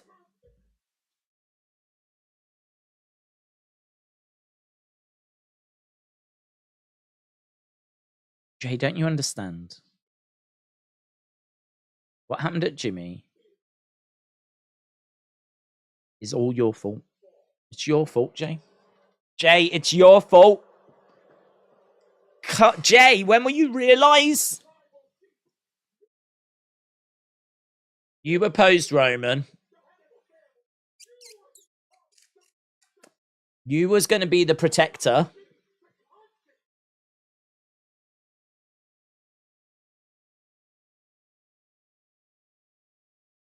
If I'm solo, Jimmy. Your favourite Juso? Juso! Your favourite Juso? Sounds like a juice bar.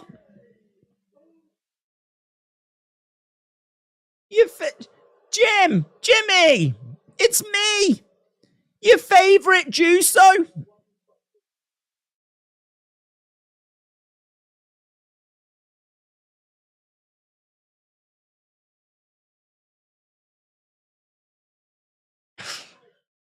Such a good line.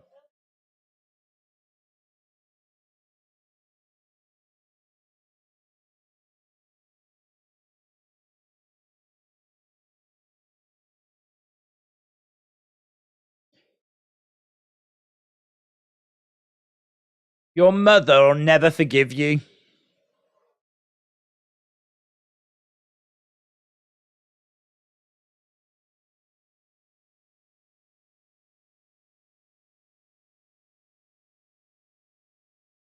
I'll never forgive you.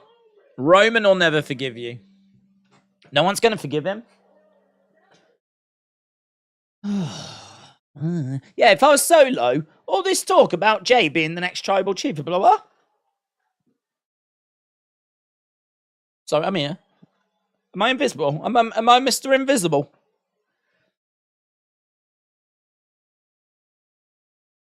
Solo gets the microphone.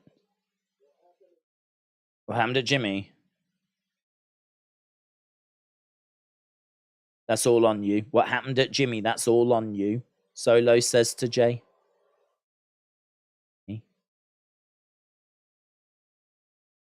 I'll never forgive you either.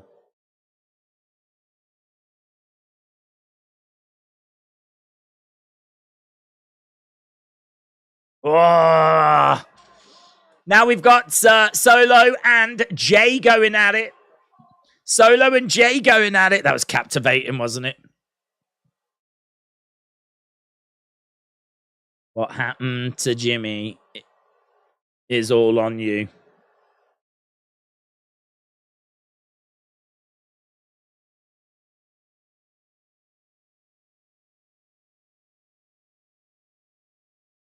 So we get a brawl. Now we've got Jay and Heyman. Solo's back in. Solo from behind. Heyman jumps out the ring. Kicks coming in there by Solo.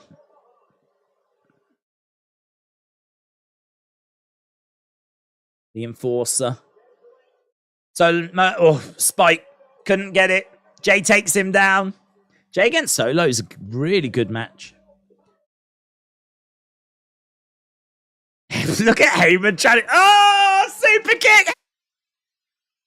Did you see Heyman then? Took about half an hour to get in the ring. Oh, man. Wobbly Walrus is down. Wobbly Walrus is down.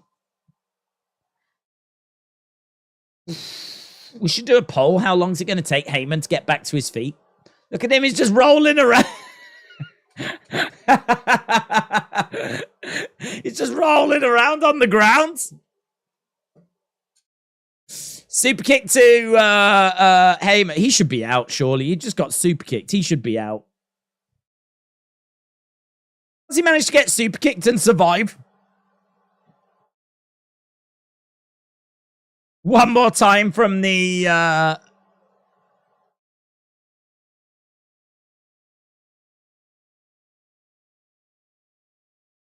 I always wanted you to be tribal chief, says Heyman.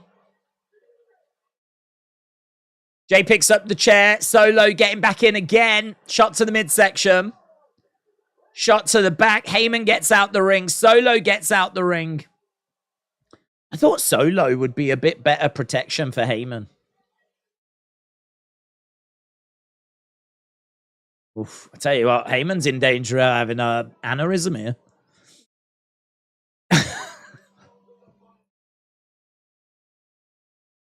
Heyman on the outside with Solo. That was awesome, said Alex. Solo speaks. That was awesome. Beach Whale said Zoom Station. Super kicks ain't as strong as when HBK did it, said Ernest. That's true. That is true. Right. Solo and Heyman make their way to the Battles of Fun segment. So next week, he is going to be face-to-face with Roman as they discuss the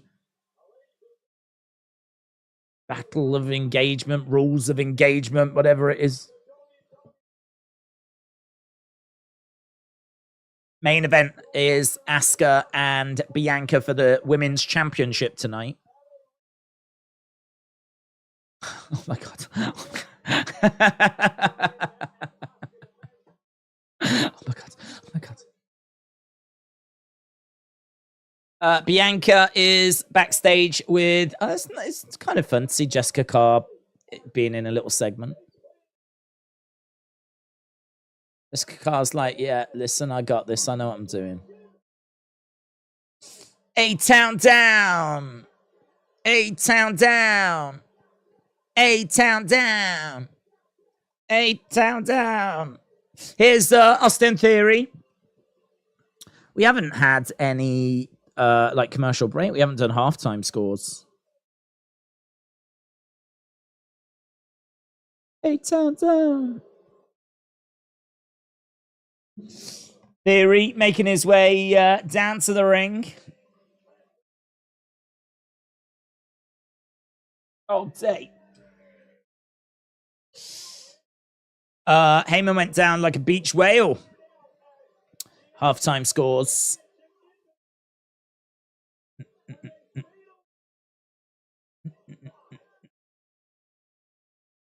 I love the Juso line.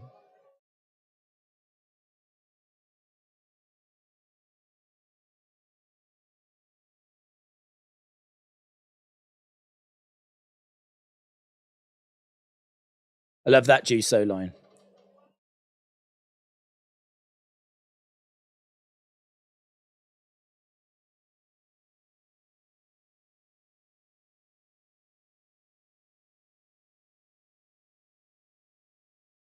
Seven out of 10, mainly because of Bianca. Let's do the halftime scores then. Halftime scores, everybody, it's the halftime scores. I really want to know your halftime scores. Put it in the chat. Halftime scores, everybody, it's the halftime scores. Are you happy? It's the halftime scores. Are you happy or you sad? Halftime scores, everybody, it's the halftime scores. I should get that recorded. If I got it recorded, I could just press play then. Just sit here like this.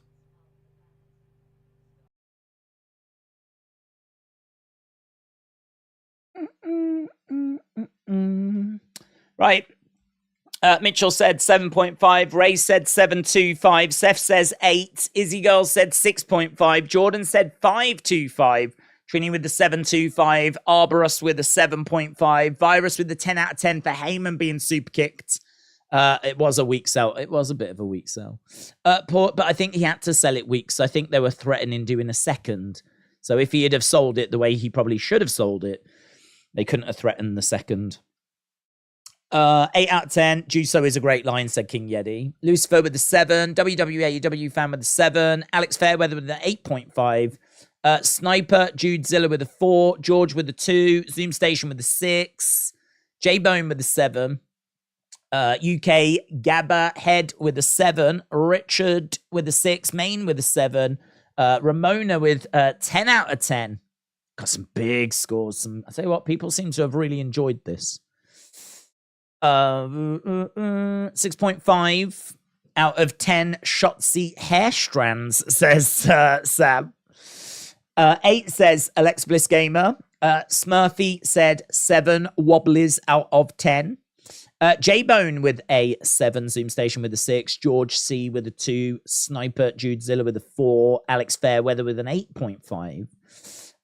We've got Justin Williams with a 5, Paulie with a 6, Jeremy with an 8, 1 Minute Wrestler with a 10, Mosey the Wrestling God with a 7, Brutalities with a 7, Christopher with a 7, Catfish with a 10, K-Pop Lover said 7, Marty B 6.75, Michael with a 7, Dark Angel with a 7 Jusos, George with a 2, Zoe Killer with a 7, Sunny with a 7, KD said 2 weeks without LA Knight, Mitchell said your score, probably a 7. I think that it's been pretty solid. It's been enjoyable. I mean, it's absolutely flying. We've had an hour and 14 minutes, and it's absolutely flown. That last segment was really good. I think the open was so-so. There wasn't loads to it. Pretty Deadly feuding with Brawling Brutes is, fine. They're in a feud at the moment, so that's fine.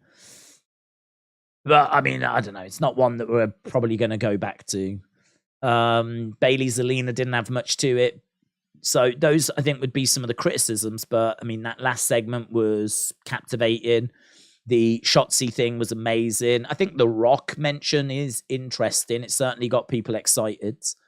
And there is potential for that to go somewhere. I don't know that it will, but there's potential. I've always said, I mean, like, when you tune into one of these shows, you want talking points. You want things afterwards that you can get your teeth into. And I really feel like this is providing that for us. So, lovely. Yeah, thank you. Thanks, everyone. So, I'll give it a very healthy 7. So, Butch versus Santos versus AJ versus someone else. One other person. Grayson.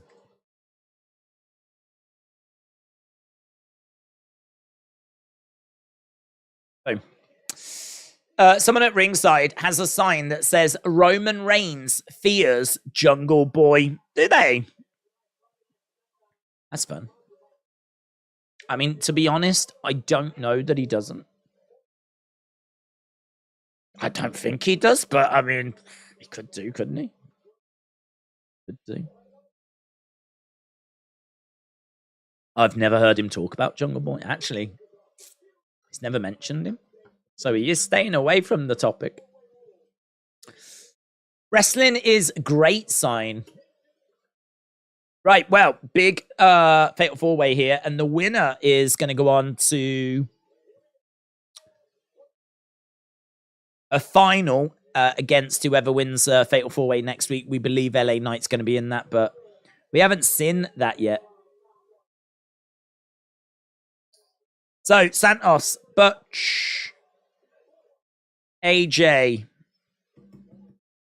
Let's go. I saw it on Twitter, said James. Vesh said, I thought Roman was suspended and Jimmy was in hospital. Jimmy is in hospital. Well, I don't think he's really in hospital, but they've, the Juso even said hello to him in hospital. Just. Santos goes over the top to the outsides. Don't forget, next week's SmackDown on FS1. Excuse my naivety. What's the membership all about? Well, on the channel, membership just means, I don't know what, do you get like 1 super chat free a month or something? I don't really know how that bit works. But seems like everyone gets like a free super chat. Well, it's not free, obviously. But get to super chat. You get the little thing next to your name as well. You get access to exclusive emojis. And as well as that, we do a member stream every couple of weeks, and we have started doing some members videos as well. So we did an unboxing, which I think there was a bit of a glitch to, and that kind of went out to non-members as well, which doesn't bother me in the slightest. I thought it was cool that like more people could watch it, but I am trying to, make the membership thing worth it. I've got another video lined up as well. I've got all these. I found him at the car boot actually, and it was all these packs of Slam Attack cards, and apparently certain packs may have autographs in. And I've got I've got tons, man. I've got tons of packs, so I was going to really get stuck into some of those, see what we got, see what was cool, and have a bit of fun with that. But yeah, there's been quite a few suggestions thrown around for like members videos, so going to be continuing to look at that. But we do member streams every couple of weeks as well. Grayson Waller goes over the top, comes crashing down onto Santos. Ernest said, botched crossbody by Santos, must be an off night. Nice kick there by AJ. Mosey showing off some of those. Actually, Sakeem showing off some of those ones. But I do need to update them. I keep meaning to do the halftime score one. It's one of those where, I've just got to do it, Just got to do it. I'm going to write it down again. Right. Read LS Dub's comment. I don't want to. Okay. King Yeti, shout out to you. Dude, you don't need to keep firing in all this support, but King Yeti very kindly firing in some memberships there for people. So King Yeti really appreciate, and Justin as well. Very kind. LS Dub said, apparently Shotzi decided to shave her head to support her sister who is diagnosed with cancer. I guess they decided to weave it into a story, and that is a beautiful reason to do that. That is a beautiful reason to do that. Where's that from, LS Dub? Where's that from?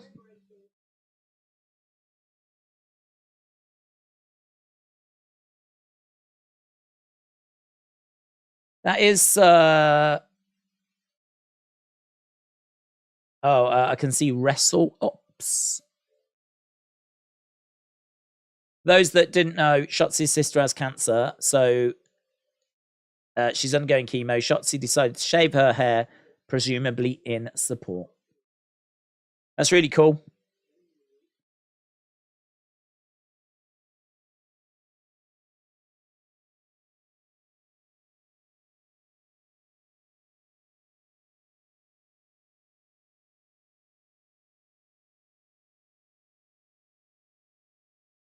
Really cool. I was just watching that video again, actually.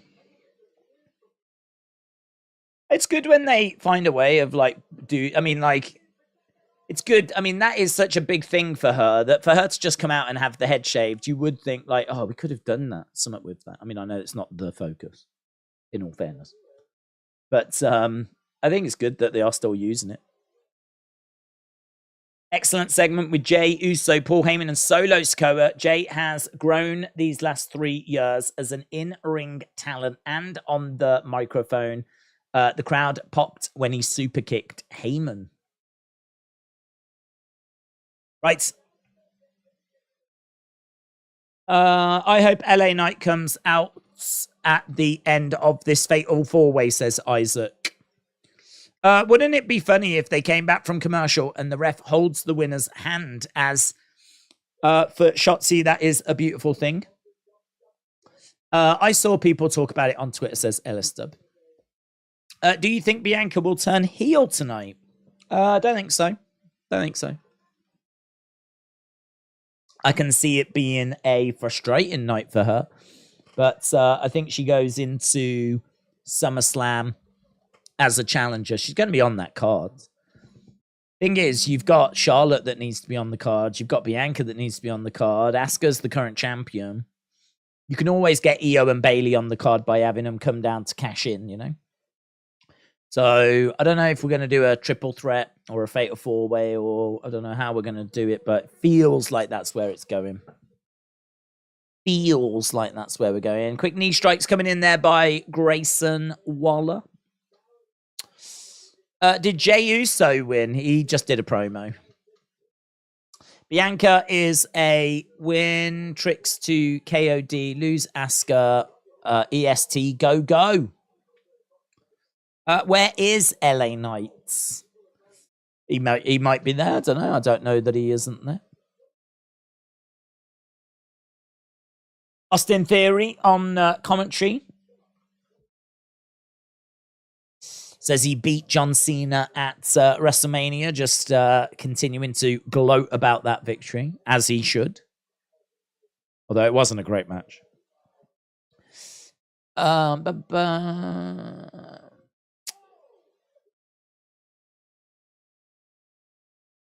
Nice drop kick there by Butch. So Butch came in, drop kicked Grayson. Grayson goes over by the ropes. Forearm strike there by Santos. So Butch back in the corner. Chop coming in there by Santos Escobar. He was getting dragged over to the corner, Santos was, but he made sure to kick AJ as he went by. Enziguri kick there by Santos going up top. Nice. Head scissors takes over Butch. Butch lands into AJ. AJ tries to get the pin. Now we got Santos getting back up to his feet. Down goes AJ. Kick coming in. Santos going through the ropes, climbing up. And Grayson comes in, throws in some strikes to Santos Escobar. Grayson climbing up. Couple of back elbows coming in there by Grayson.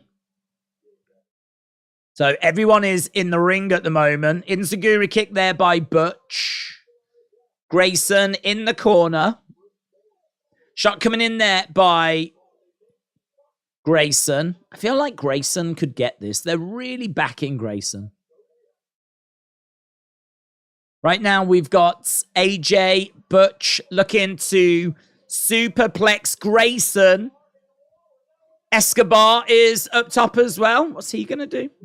He goes over, power bombs AJ and Butch. They then in turn suplex Grayson.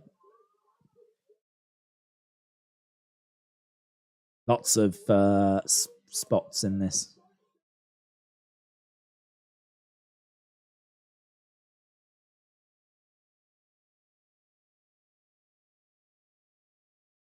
Michael Cole said, I don't think I've seen our current United States champion pull that off. Have you got a favorite beanie? Probably this one because it fits the best. I don't actually like the colors of this one. It's just grey and but I've got a nice blue one and everything, but it's tight. And like for people have commented about how at the end of the stream it's like ridden up. Can actually be quite hard to find like one that fits really well. They're all just one size fits all, and that's just not true. We don't all have the same size heads, do we? So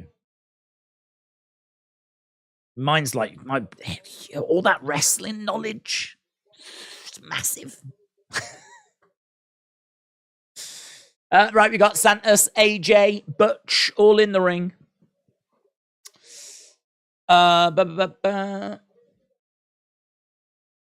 So, yeah, I would say that's my favorite beanie. Kick coming in there by Butch. Butch going over. AJ looking to powerbomb him. Enziguri there by Butch. Clothesline. AJ goes to the outsides. Oh, nailed him. Big shot coming in by Butch. 1, 2, and a save. A save there by Grayson. Grayson grabbing Butch. He's got Butch up on his shoulders. They land on the feet. Kick to the back of the legs there by Butch. Butch with a kick. Butch going back against the ropes. He's going to look to put Grayson away. Grayson hurls him over the top rope. Grayson against the ropes. Slides under the bottom rope. Goes for a clothesline. Butch jumps onto the edge of the ring. Moonsaults to the outsides. Here's Santos. Santos going against the ropes pretty quick. Suicide dive through the ropes. Down goes Butch. Butch gets chucked back into the ring. Up on the shoulders. AJ nails Santos. Santos goes down.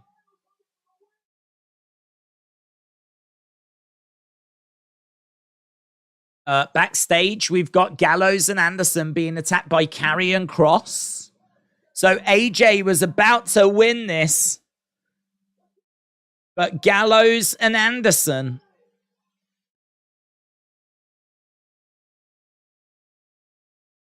attacked by Karrion. Scarlett just chilling in the background. She's just like... Bang! Rolling stunner by Grayson on Butch. Santos. Crossbody. 1, 2, 3. Wow! Santos wins it. Wow! Didn't predict that. Did not predict Santos Escobar winning it. But Santos wins it.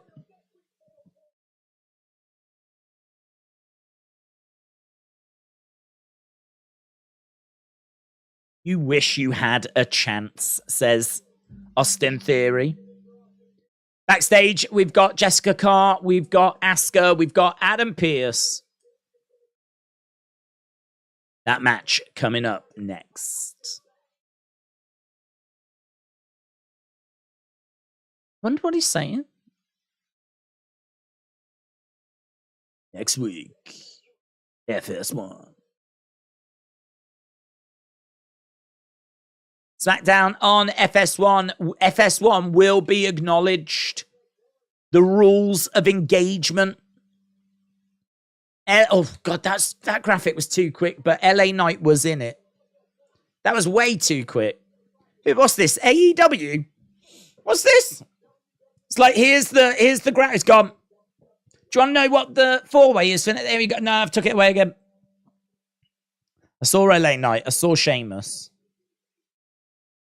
This week, it's on FS1. So, yeah, next week we've got another of those four-ways. Rules of engagement. Ray, Cameron Grimes, Sheamus, and LA Knight. Ray, Cameron Grimes, Sheamus, LA Knight. Sheamus wins. King Yeti said he's got no chance in hell. No chance. That's what you've got. LA Knight versus Sheamus versus Cameron Grimes versus Rey Mysterio. Zoe Stark will be at WWE Smackdown next week, says Richards. Cross on TV, not night, says K-pop. Ramona said, I'm glad that Roman Reigns got suspended to Solo Sikoa and Roman was wrong for what they did to my fiance, Jimmy. Wow. I mean, that is going to be big news for Trinity. Big news. AEW kind of entertaining right now, says Kervin. Mitchell said, I can't believe AJ Styles is still stuck in this feud with Karrion. Who is your pick to win the four-way next week? Sheamus. I think Sheamus wins. And then we get Sheamus against Santos. Sheamus wins. And we get Sheamus versus Austin Theory. I do think, though, that LA Knight will have a match at SummerSlam. Would it be Ray? Would it be Ray? Who's in that match? Ray, LA, Cameron Grimes, and Sheamus. Yeah, the problem you've got is LA is getting the biggest babyface reactions. So I feel like you need to put him in there with a heel. You need to put him in with a heel, but well, Sheamus ain't a heel, and I think Sheamus is winning it. Ray's not a heel, and Cameron Grimes ain't a heel. So perhaps that fatal 4-way won't set up his next opponent.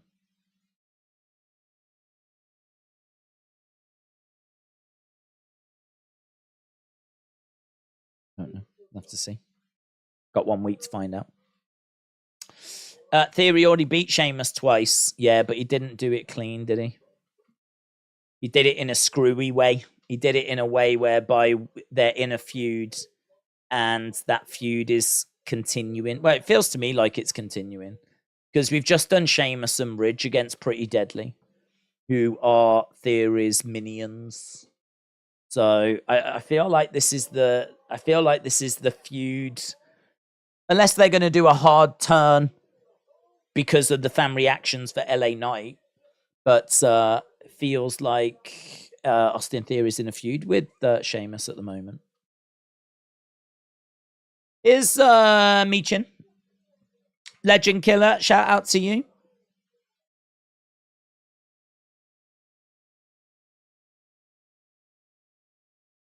It's not over. It's not over. I'm gonna get him. Right, here's the Street Profits.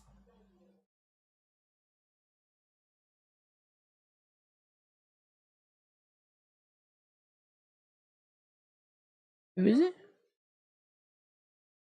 Big limo just pulled up.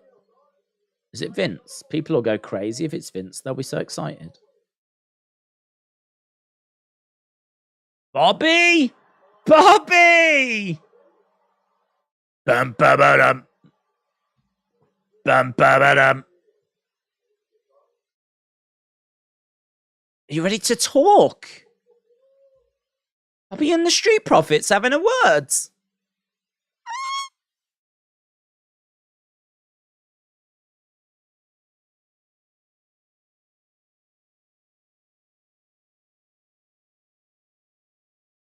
New Hurt Business. Bum ba ba dum. Bobby arrives. You ready to talk? Get in. Come and join me, boys. New Hurt Business. Oh. Bum ba ba dum. Rap pap pap pap. Yeah, baby. Yeah, baby.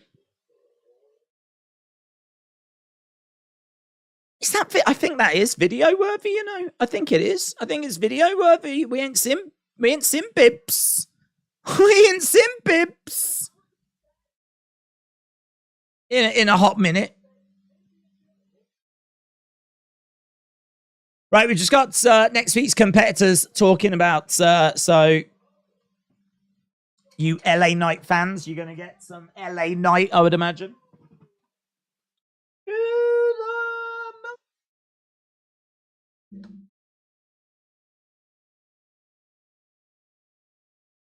Twice I've had Theory beat, and twice his friends have come in.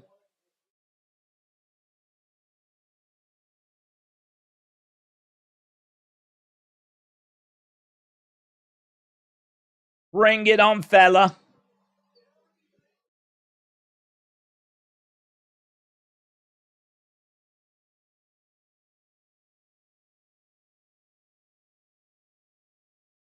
Oh, you're getting more than LA Knight's more than LA Knight talking. He's coming out.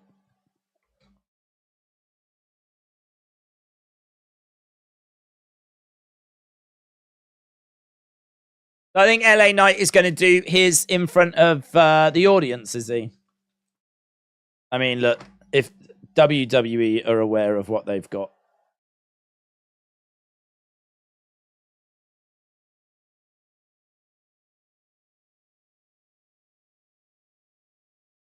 Let's wait. I'm going to do this video, but let's see what LA Knight's got to say.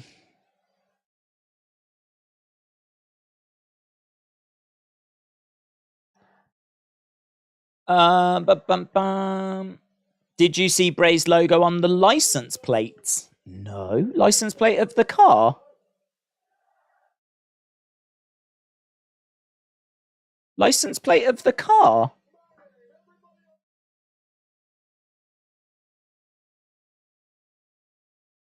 Everyone wants to use my name to get views and clicks.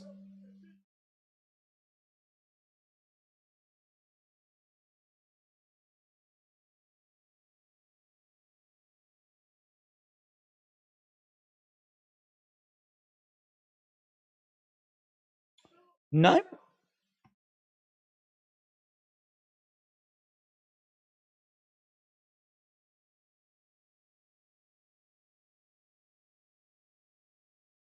I hope that the end goal for Montez Ford as a top act in the company.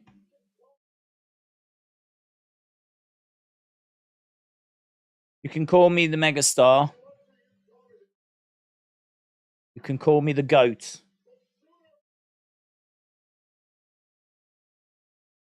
One way or another, sooner or later, you will be calling me champ. I'm going to find this car pulling up.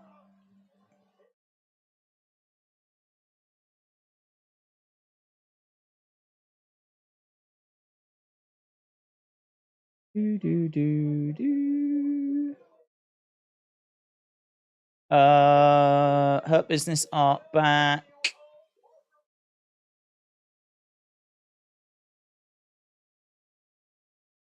Is that true about the Bray logo? People talk so much BS. Yeah, I mean, it could be, but I've got to check it, ain't you?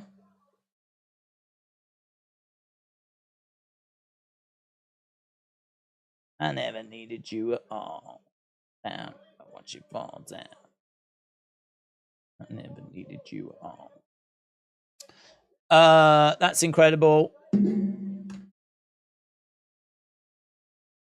LA night is over. Ratings will soar. I don't know about this Bray logo.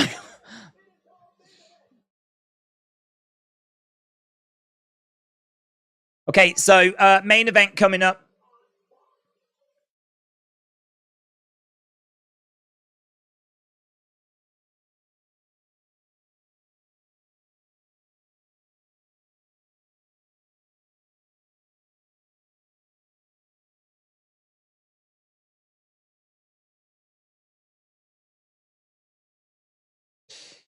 I saw that. What the hell?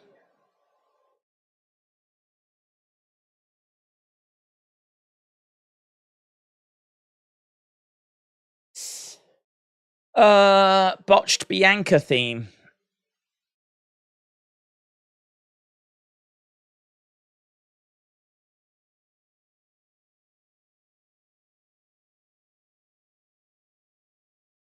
Rhea Belair confirmed. It was on the license plate at the back, not on the limousine. It was on the license plate at the back, says Silver. What do you mean? Was it in that segment? What do you mean it was on a license plate at the back? If it was on a trunk backstage, I'm not bothered about that. There are trunks backstage that have got the logos put on them that have been seen for a while. But if it was on a license plate on that car, like, that is interesting. I'll tell you, I put Bray in. No, ain't no one talking about it.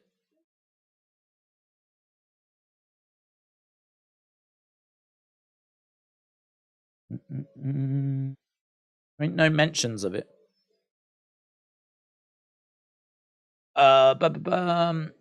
Do you like the Street Profits and Bobby together? I do, yeah.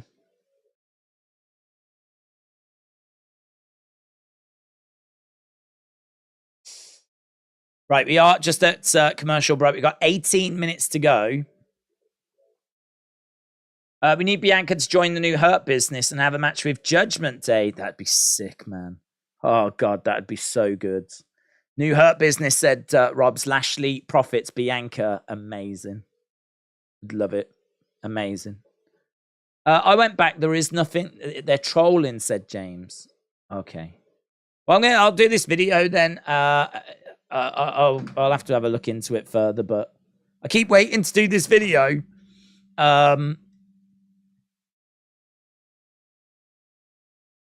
Keep waiting to do this video, but I'm going to just do it.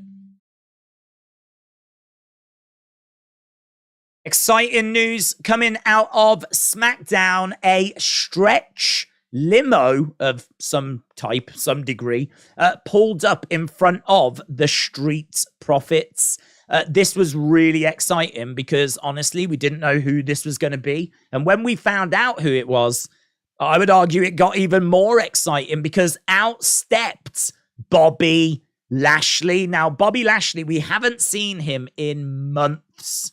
Haven't seen him in a long time. He's one of the names of people that we thought could return at, say, SummerSlam. Well, it looks like he's coming back before SummerSlam, and he's going to be taking part in SummerSlam. That's probably why you would bring him back now. Well, he stepped out the limo and spoke to the Street Profits and basically said, are you ready? Are you ready to have some talks? They all got in the limo and drove off together. Now, this is one of those moments that you could look at and go, oh, that's interesting. But this feels like it could be so much more than, oh, that's interesting. Because Street Profits really need a new direction. They feel like they need a fresh coat of paint. Bobby Lashley, in my opinion, struggles when he's on his own. I think he was at his best when he was in the Hurt Business. But as Wrestle with Andy just said on the watch along, as Rob's just said as well, imagine if you drop Bianca into this and you get Bianca, who obviously is the real life partner of Montez Ford, as the female member of this group. You've then got something very, very interesting. Very interesting because you've got Bobby that could go after the main title. You got the Street Profits that can go after the tag titles. You got Bianca, of course, in the mix that can go after the women's title. This would be like SmackDown's Judgment Day, if you will. And this is exciting. There's lots of directions that this could go. It may not lead to a faction, right? It may just be some sort of union, temporary union. But I don't know. It feels, maybe I'm just hoping it's going to be a faction. It feels like it could be. And I love it. I think all of these are great talents, really credible. I think that the Street Profits need this. I think Bobby needs this. I think WWE could do with this as well. And we've seen how much they've been using Judgment Day over on Raw. Like a faction here like this on SmackDown would be awesome. So Bobby Lashley is back, and this is exciting. Not only is Bobby back, but we are back as well, as we are about to go over to our main event of the evening. Main event time. Asuka against Bianca. Asuka. I agree with Rob's and Wrestle with Andy. I think it's a really good shout. Adding Bianca into that it's like salt baying. It's just putting in that little bit extra.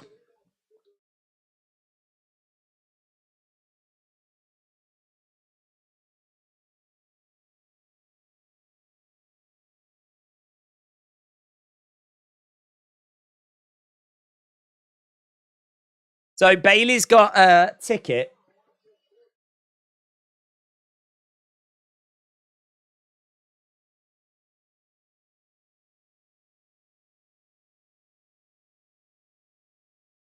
Okay, so we've got Asuka going down, shoulder tackle. We are underway. We've got 13 minutes to go. Bailey and Io are at ringside. We know that Charlotte has decided to not leave. She was going to leave, but she hasn't. I love how Bailey's walking down, showing everyone the ticket. Even that dude with the camera who does not look like he's dressed like a cameraman at all. It didn't even look like a proper camera, did it? Did you see that dude? He seemed pretty seemed pretty casual, seemed pretty laid back for a cameraman. Mitchell said, would their name be Healed Business? Nice. Yes, it would. That's exactly what their name would be. I would love to see this version of Hurt Business Judgment Day. Cameraman is John Moxley. KOD position right now. No, Joy. Right.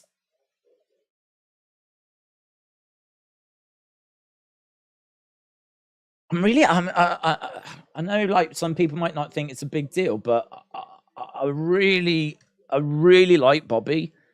He's got a big size to him.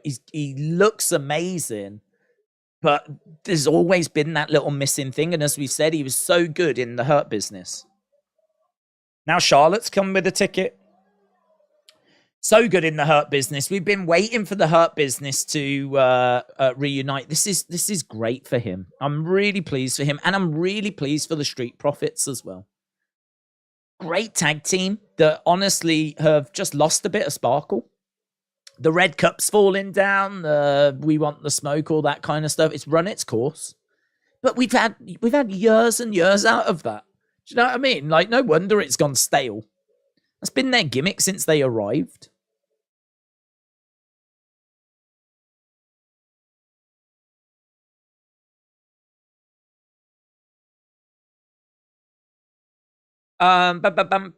Commercial break. Another failed cash-in attempt coming, said Dave. Dave, hope you well.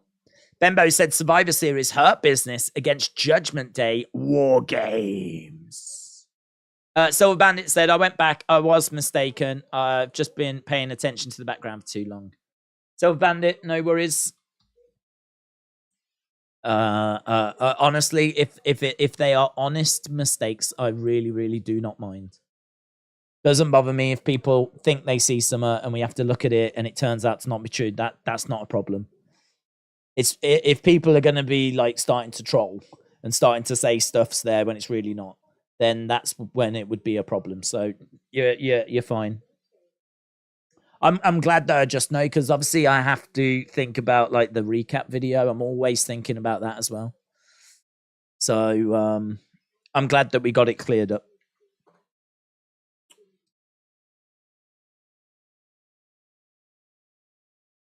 Look at Charlotte. She's loving it. She's arrived with a ticket. I am rooting for Asuka, says White Lotus. MJ Tech Show said, I'm going to Smackdown next week. Have a good time. I was going to say Street Business, but that sounds like something else, says Bembo. No, I think Street Business sounds all right. People would have make fun of it. I don't know that you would get away with it, but I sort of think like, Street Business. We deal with stuff on the street. I could see what they would be going for there. I don't mind that. I don't mind it. It's not, that doesn't bother me. I mean, people will smirk and, snigger and all that stuff, but Street Business. I don't mind it, but you probably would have to think of something else. You're probably right. It would be fine with me, but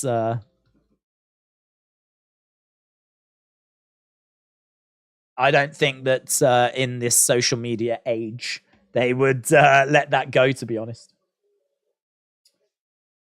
Right. Okay, we are just coming back from commercial break. This is going to be our final commercial break. FS1 next week. Mitchell said, wait, why do they need tickets? They weren't banned. Why would the Money in the Bank winner need a ticket?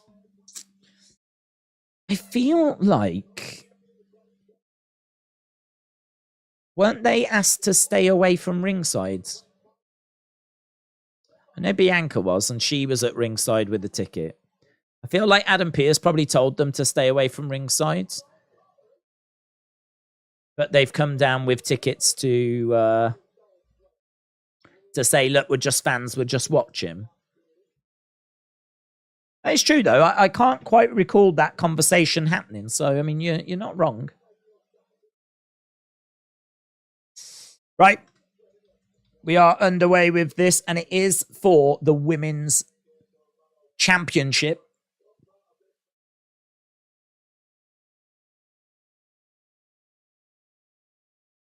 Bianca up top. Shots coming into the midsection. Bianca lands on her feet. Asuka, missile drop kick. Asuka going over, looking for the cover.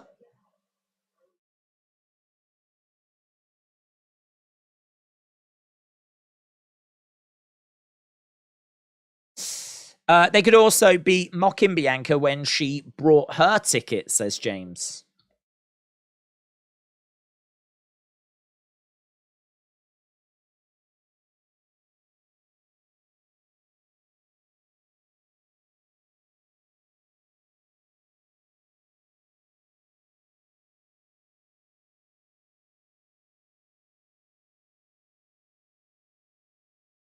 Nice, Asuka working on the arm of Bianca.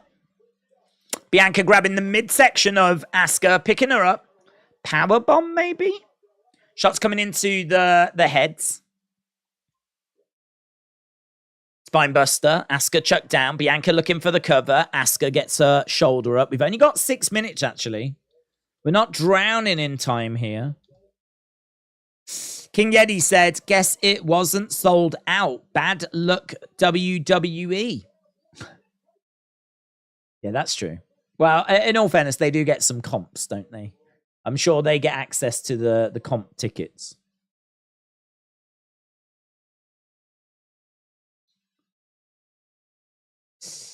Who wins, Bianca or Asuka? I think, well, if Bianca wins, I think she wins by count out or DQ. I don't think she's going to walk away with the belt. Bianca on the outside looking for a KOD. She's got Asuka on her shoulders. Oof. Planted down.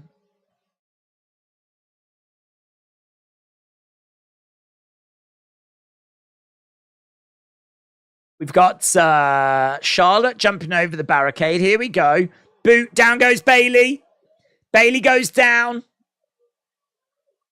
I'm helping you, says Charlotte. I'm helping you. EO grabs Charlotte, hurls her into the ring post.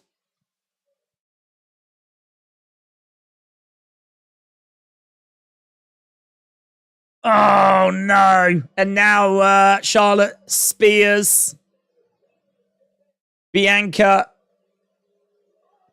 And now EO nails Charlotte. That spear was accidental.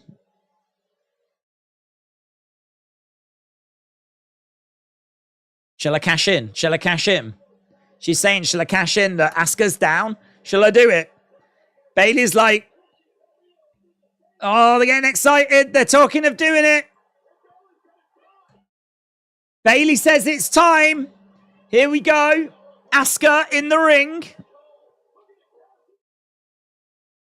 Give her the briefcase. EO's going up. We're cashing it in. We're cashing it in. Asuka moves. Asuka mists. Asuka mists Bayley. Grabs the belt. Gets out of there.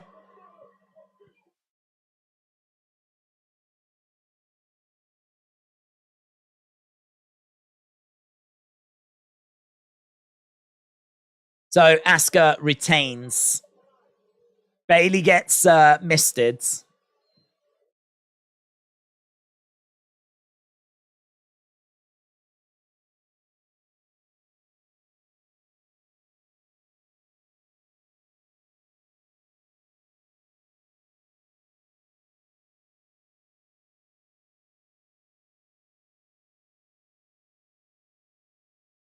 Bianca.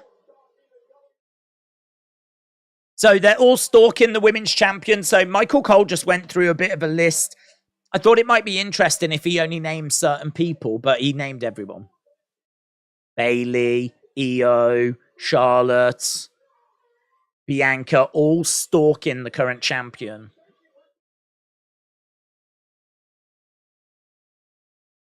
Well, that was all right. That was a bit of fun, wasn't it? And I tell you, there's some good stuff. Some interesting bits in there.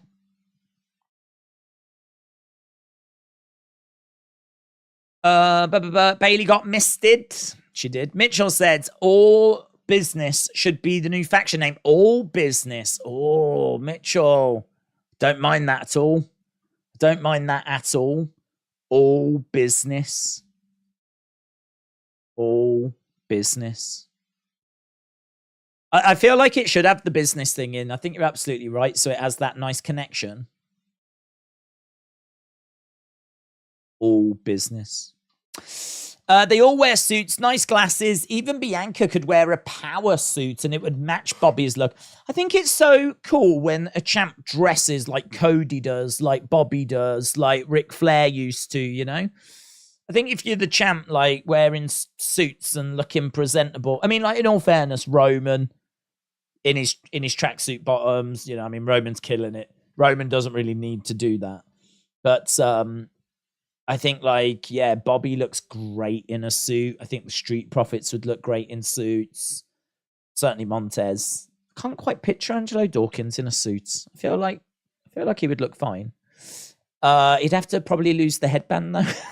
I feel like that's part of his personality now. He'd have to lose that. Maybe they'd have to be a little tidy up, you know, but Bianca in a sharp suit would look great. Yeah. Sign me up for that. I'm really down for a new Hurt Business. I'm really, really down for a new Hurt Business. Get in your scores then. Get in your scores. I think there was plenty to get your teeth into. I saw Tez in a suit and he can wear a suit.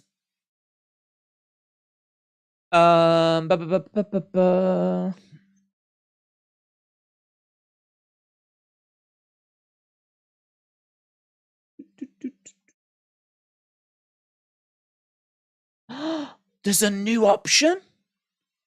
What? I've got a new option. Well, I've never seen this before. It says fan funding and it lets me go back to all the super chats. Oh my God, my prayers, my actual prayers have actually been answered. This is like the greatest discovery I've ever had in my life. I can now go back and see all the various super chats, which I have never been able to do before. Oh my God, that's amazing. Okay, so King Chris, shout out to you. Mitchell, shout out to you. Ryan Gambler, shout out to you. Mitchell again, shout out to you. Defcon Eric and Pirates, King Jack Adventures, shout out to you. Wayne Garland, shout out to you. Defcon Eric and Pirate King Jack Adventures, shout out to you. Defcon Eric and Pirate King Jack Adventures, shout out to you. King Yeti, shout out to you. James Hayes II, shout out to you. Timothy Lorenzo, shout out to you. And Timothy Lorenzo again, shout out to you. Cynthia, shout out to you. King Yeti with a very, very kind donation, shout out to you dudes. And then fired in Wrestling Days memberships as well. And then fired in another super chat as well. King Yeti, one, my favorite of all the King Yetis. Legend Killer, shout out to you. Mitchell Gillum again firing in a super chat. Mitchell Gillum again firing in a super chat. King Yeti again firing in a super chat. And then Mitchell Gillum said the final one we had was the all business should be the faction name.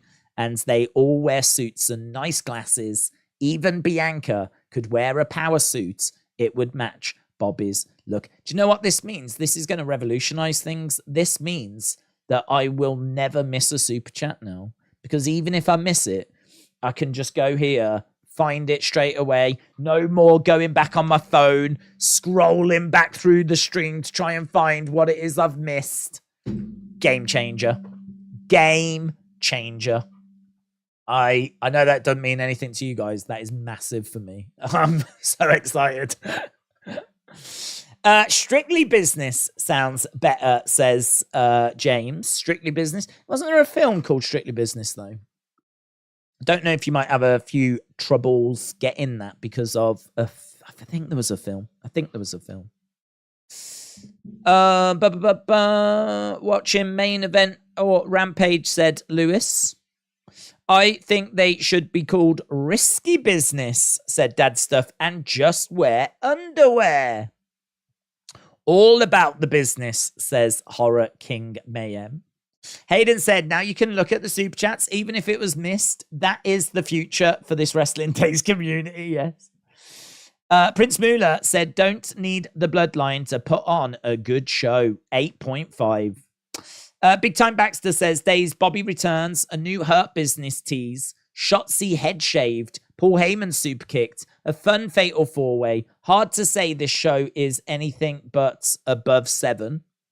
Alistair Carey with a 9.5. LS Dub said Strictly Business was a faction in NWA and Nick Aldis led them. That's true. That's good. Well remembered. Mitchell said, what was your final score? I am around a 7.5. Probably a 7.25. I was 7 halfway point. I think the second half was fine. I feel like main event match, we knew that it was just going to be a big melee at the end. 4-way isn't really for me. There was some spots in there where, it's just not my match. These kind of spots that just look fake, phony, just don't do it for me. I think it's great if you're there live, but it ain't my match. I like two people really laying it in, seeing that triple power bomb nonsense. Just, that's the kind of wrestling that just doesn't do it for me, But there's an audience for it. People enjoy it. So each to their own. But it didn't move in my dial. As I said, main event probably was what we thought it would be. The Uso thing was amazing. I'm trying to think what else there was in the second half, to be honest. Outside of the Fatal 4-Way, outside of the main event, outside of Jey Uso, what else was there in the second half? LA Knight came out, but I'm not bothered about that. I don't know, 7 to 7.25 for me. I was at a 7 at the halfway point. Certainly that second half didn't bring my score down. If there was anything in there that didn't really do it for me, something else came along that did. So yeah, solid, really solid. And that I think is showing in the scores as well. Big Time said 7. Chastity Plum said 7.5. Bishop said green shirt guy wasn't in the crowds. No, he only tends to do the big shows, like the big pay-per-view shows. So I wasn't expecting him this week. Lex Bliss Gamer said 8.5.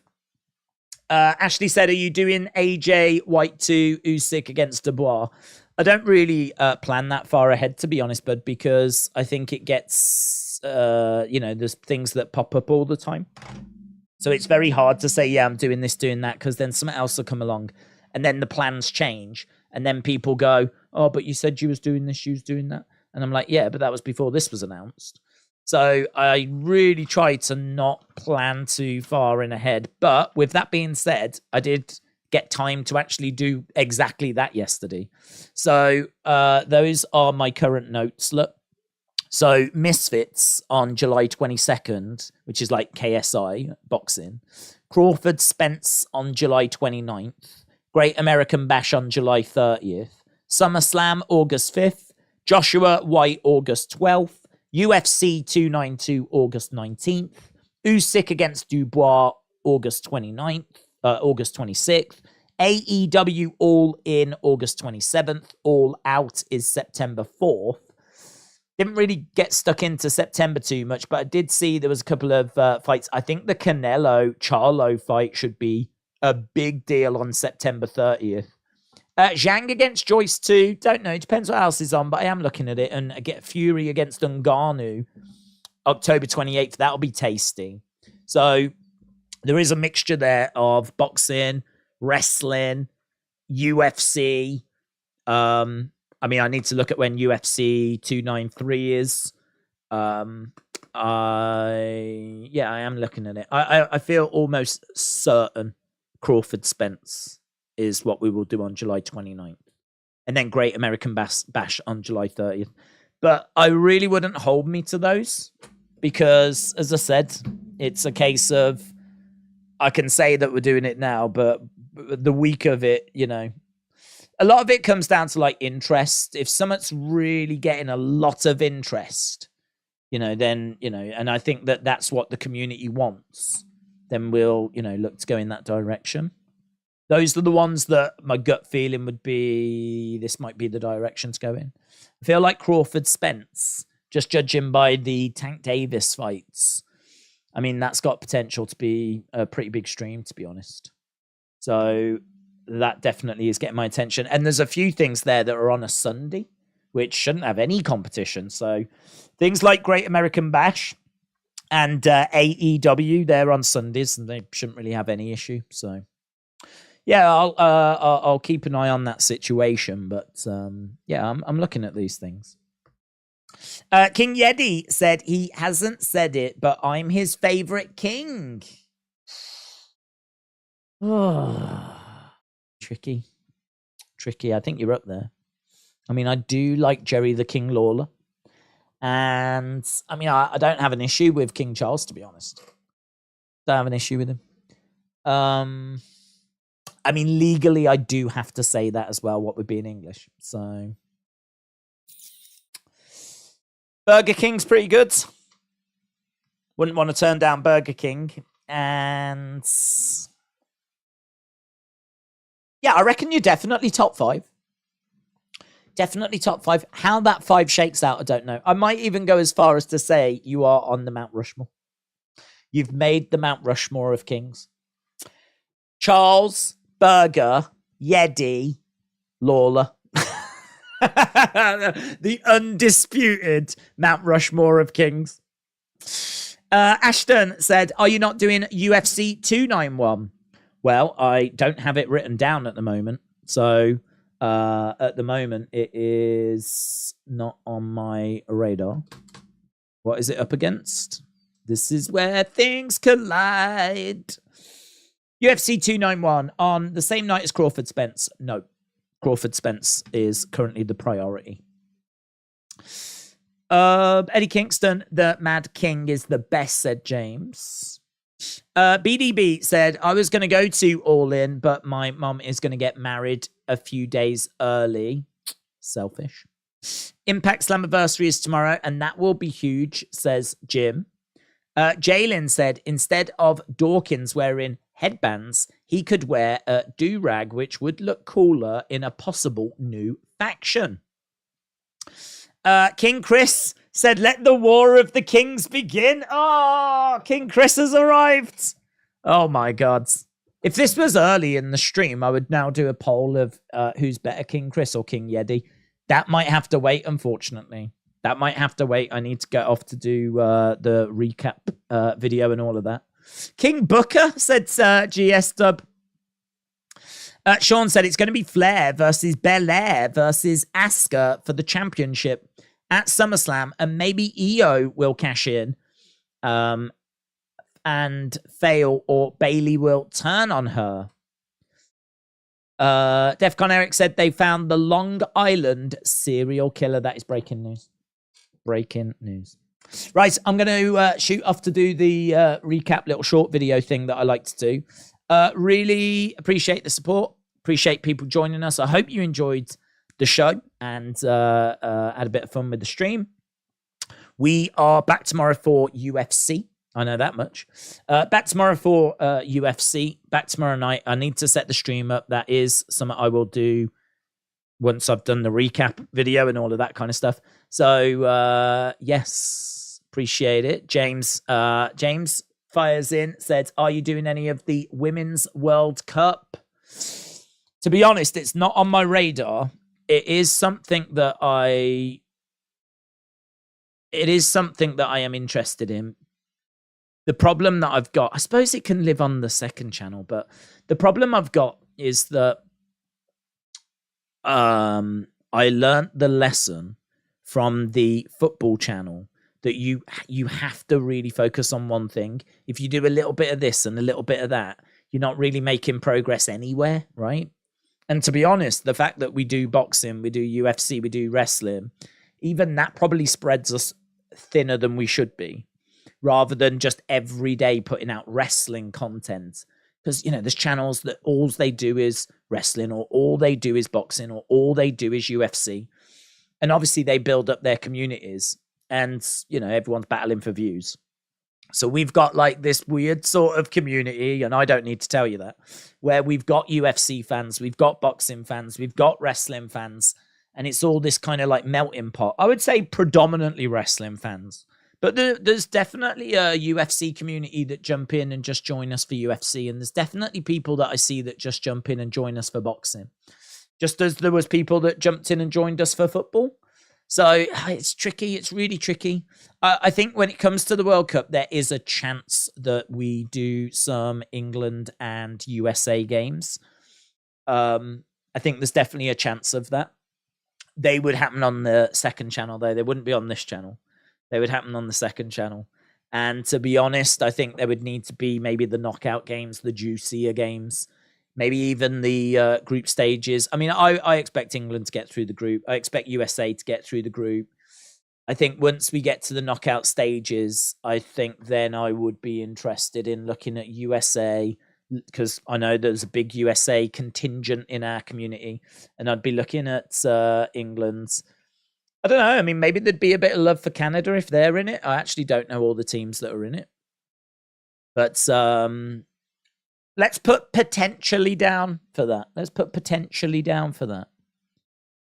But to be honest, I've done no research into that. I couldn't tell you, like, even what time the games are. They may even collide with SmackDown or Raw, or do you know what I mean? Crawford Spence would get priority over any of the Women's World Cup stuff. So, again, without knowing what it collides with, it's hard to say. But I think once we get into those knockout stages, I could see enough of the community being into it to make it worth it. So we'll see. So a little bit non-committal there, James, but if you've been watching the channel for a while, you know that I can be that way sometimes. I'm just like I'm a little flirt. Hayden said the Women's World Cup could be on the second channel to keep the main one for wrestling, boxing, UFC. Yeah, that is very much what I am focused on for this channel. And in truth, more wrestling than anything else. When I'm doing those little short videos that I like to put out, they're not UFC, they're not boxing. They're little shorts on, just working my way through SummerSlams at the moment. And of course, I want to get off to do this other one as well. So yeah, it's wrestling content that predominantly comes out with, occasional UFC streams and boxing streams. I think that's okay. Could I make it a bit tighter? Sure. But I think that's okay where we are at the moment there. It's not too cluttered. So yeah, women's football would 100% live on the second channel, which in all fairness probably does need a little bit of love. Probably does need a little tickle. It's been a while since it's been over there, so just another thing to add to the list. Retribution said, I'm so excited for the Women's World Cup. Bembo said, Women's World Cup is early. It's like 7 a.m., 11 a.m. I mean, that might work quite well, actually, because in all fairness, like, by the time Raw and SmackDown finishes, and I've done that little video I like to do, probably knocking on the door for 7 a.m. then, so I could probably just go straight into a Women's World Cup stream. But the problem will be if it, does start colliding with stuff, so I'll have a little glance at it. But I think definitely one I'd be more interested in for the knockout rounds. So, good question, though. I like the question. As Reyes is chanting USA.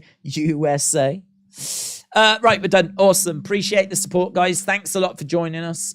I'm going off to do this, and I will see you hopefully tomorrow at some point for that UFC stream, which should be, it's not the greatest cards. I'm always honest about that. It looks okay.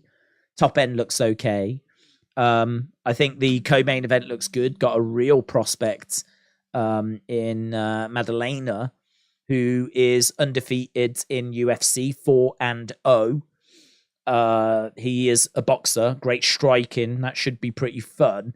And then, of course, Holly Holm, the woman that beat Ronda Rousey, the woman that ended Ronda Rousey's title reign in UFC, the preacher's daughter, Holly Holm.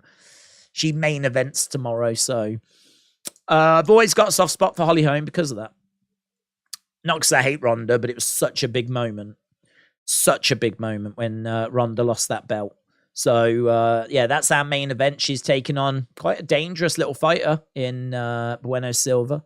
And then we got Madalena in action as well. So, awesome, guys. Thanks for watching. I will see you next time. Bye for now.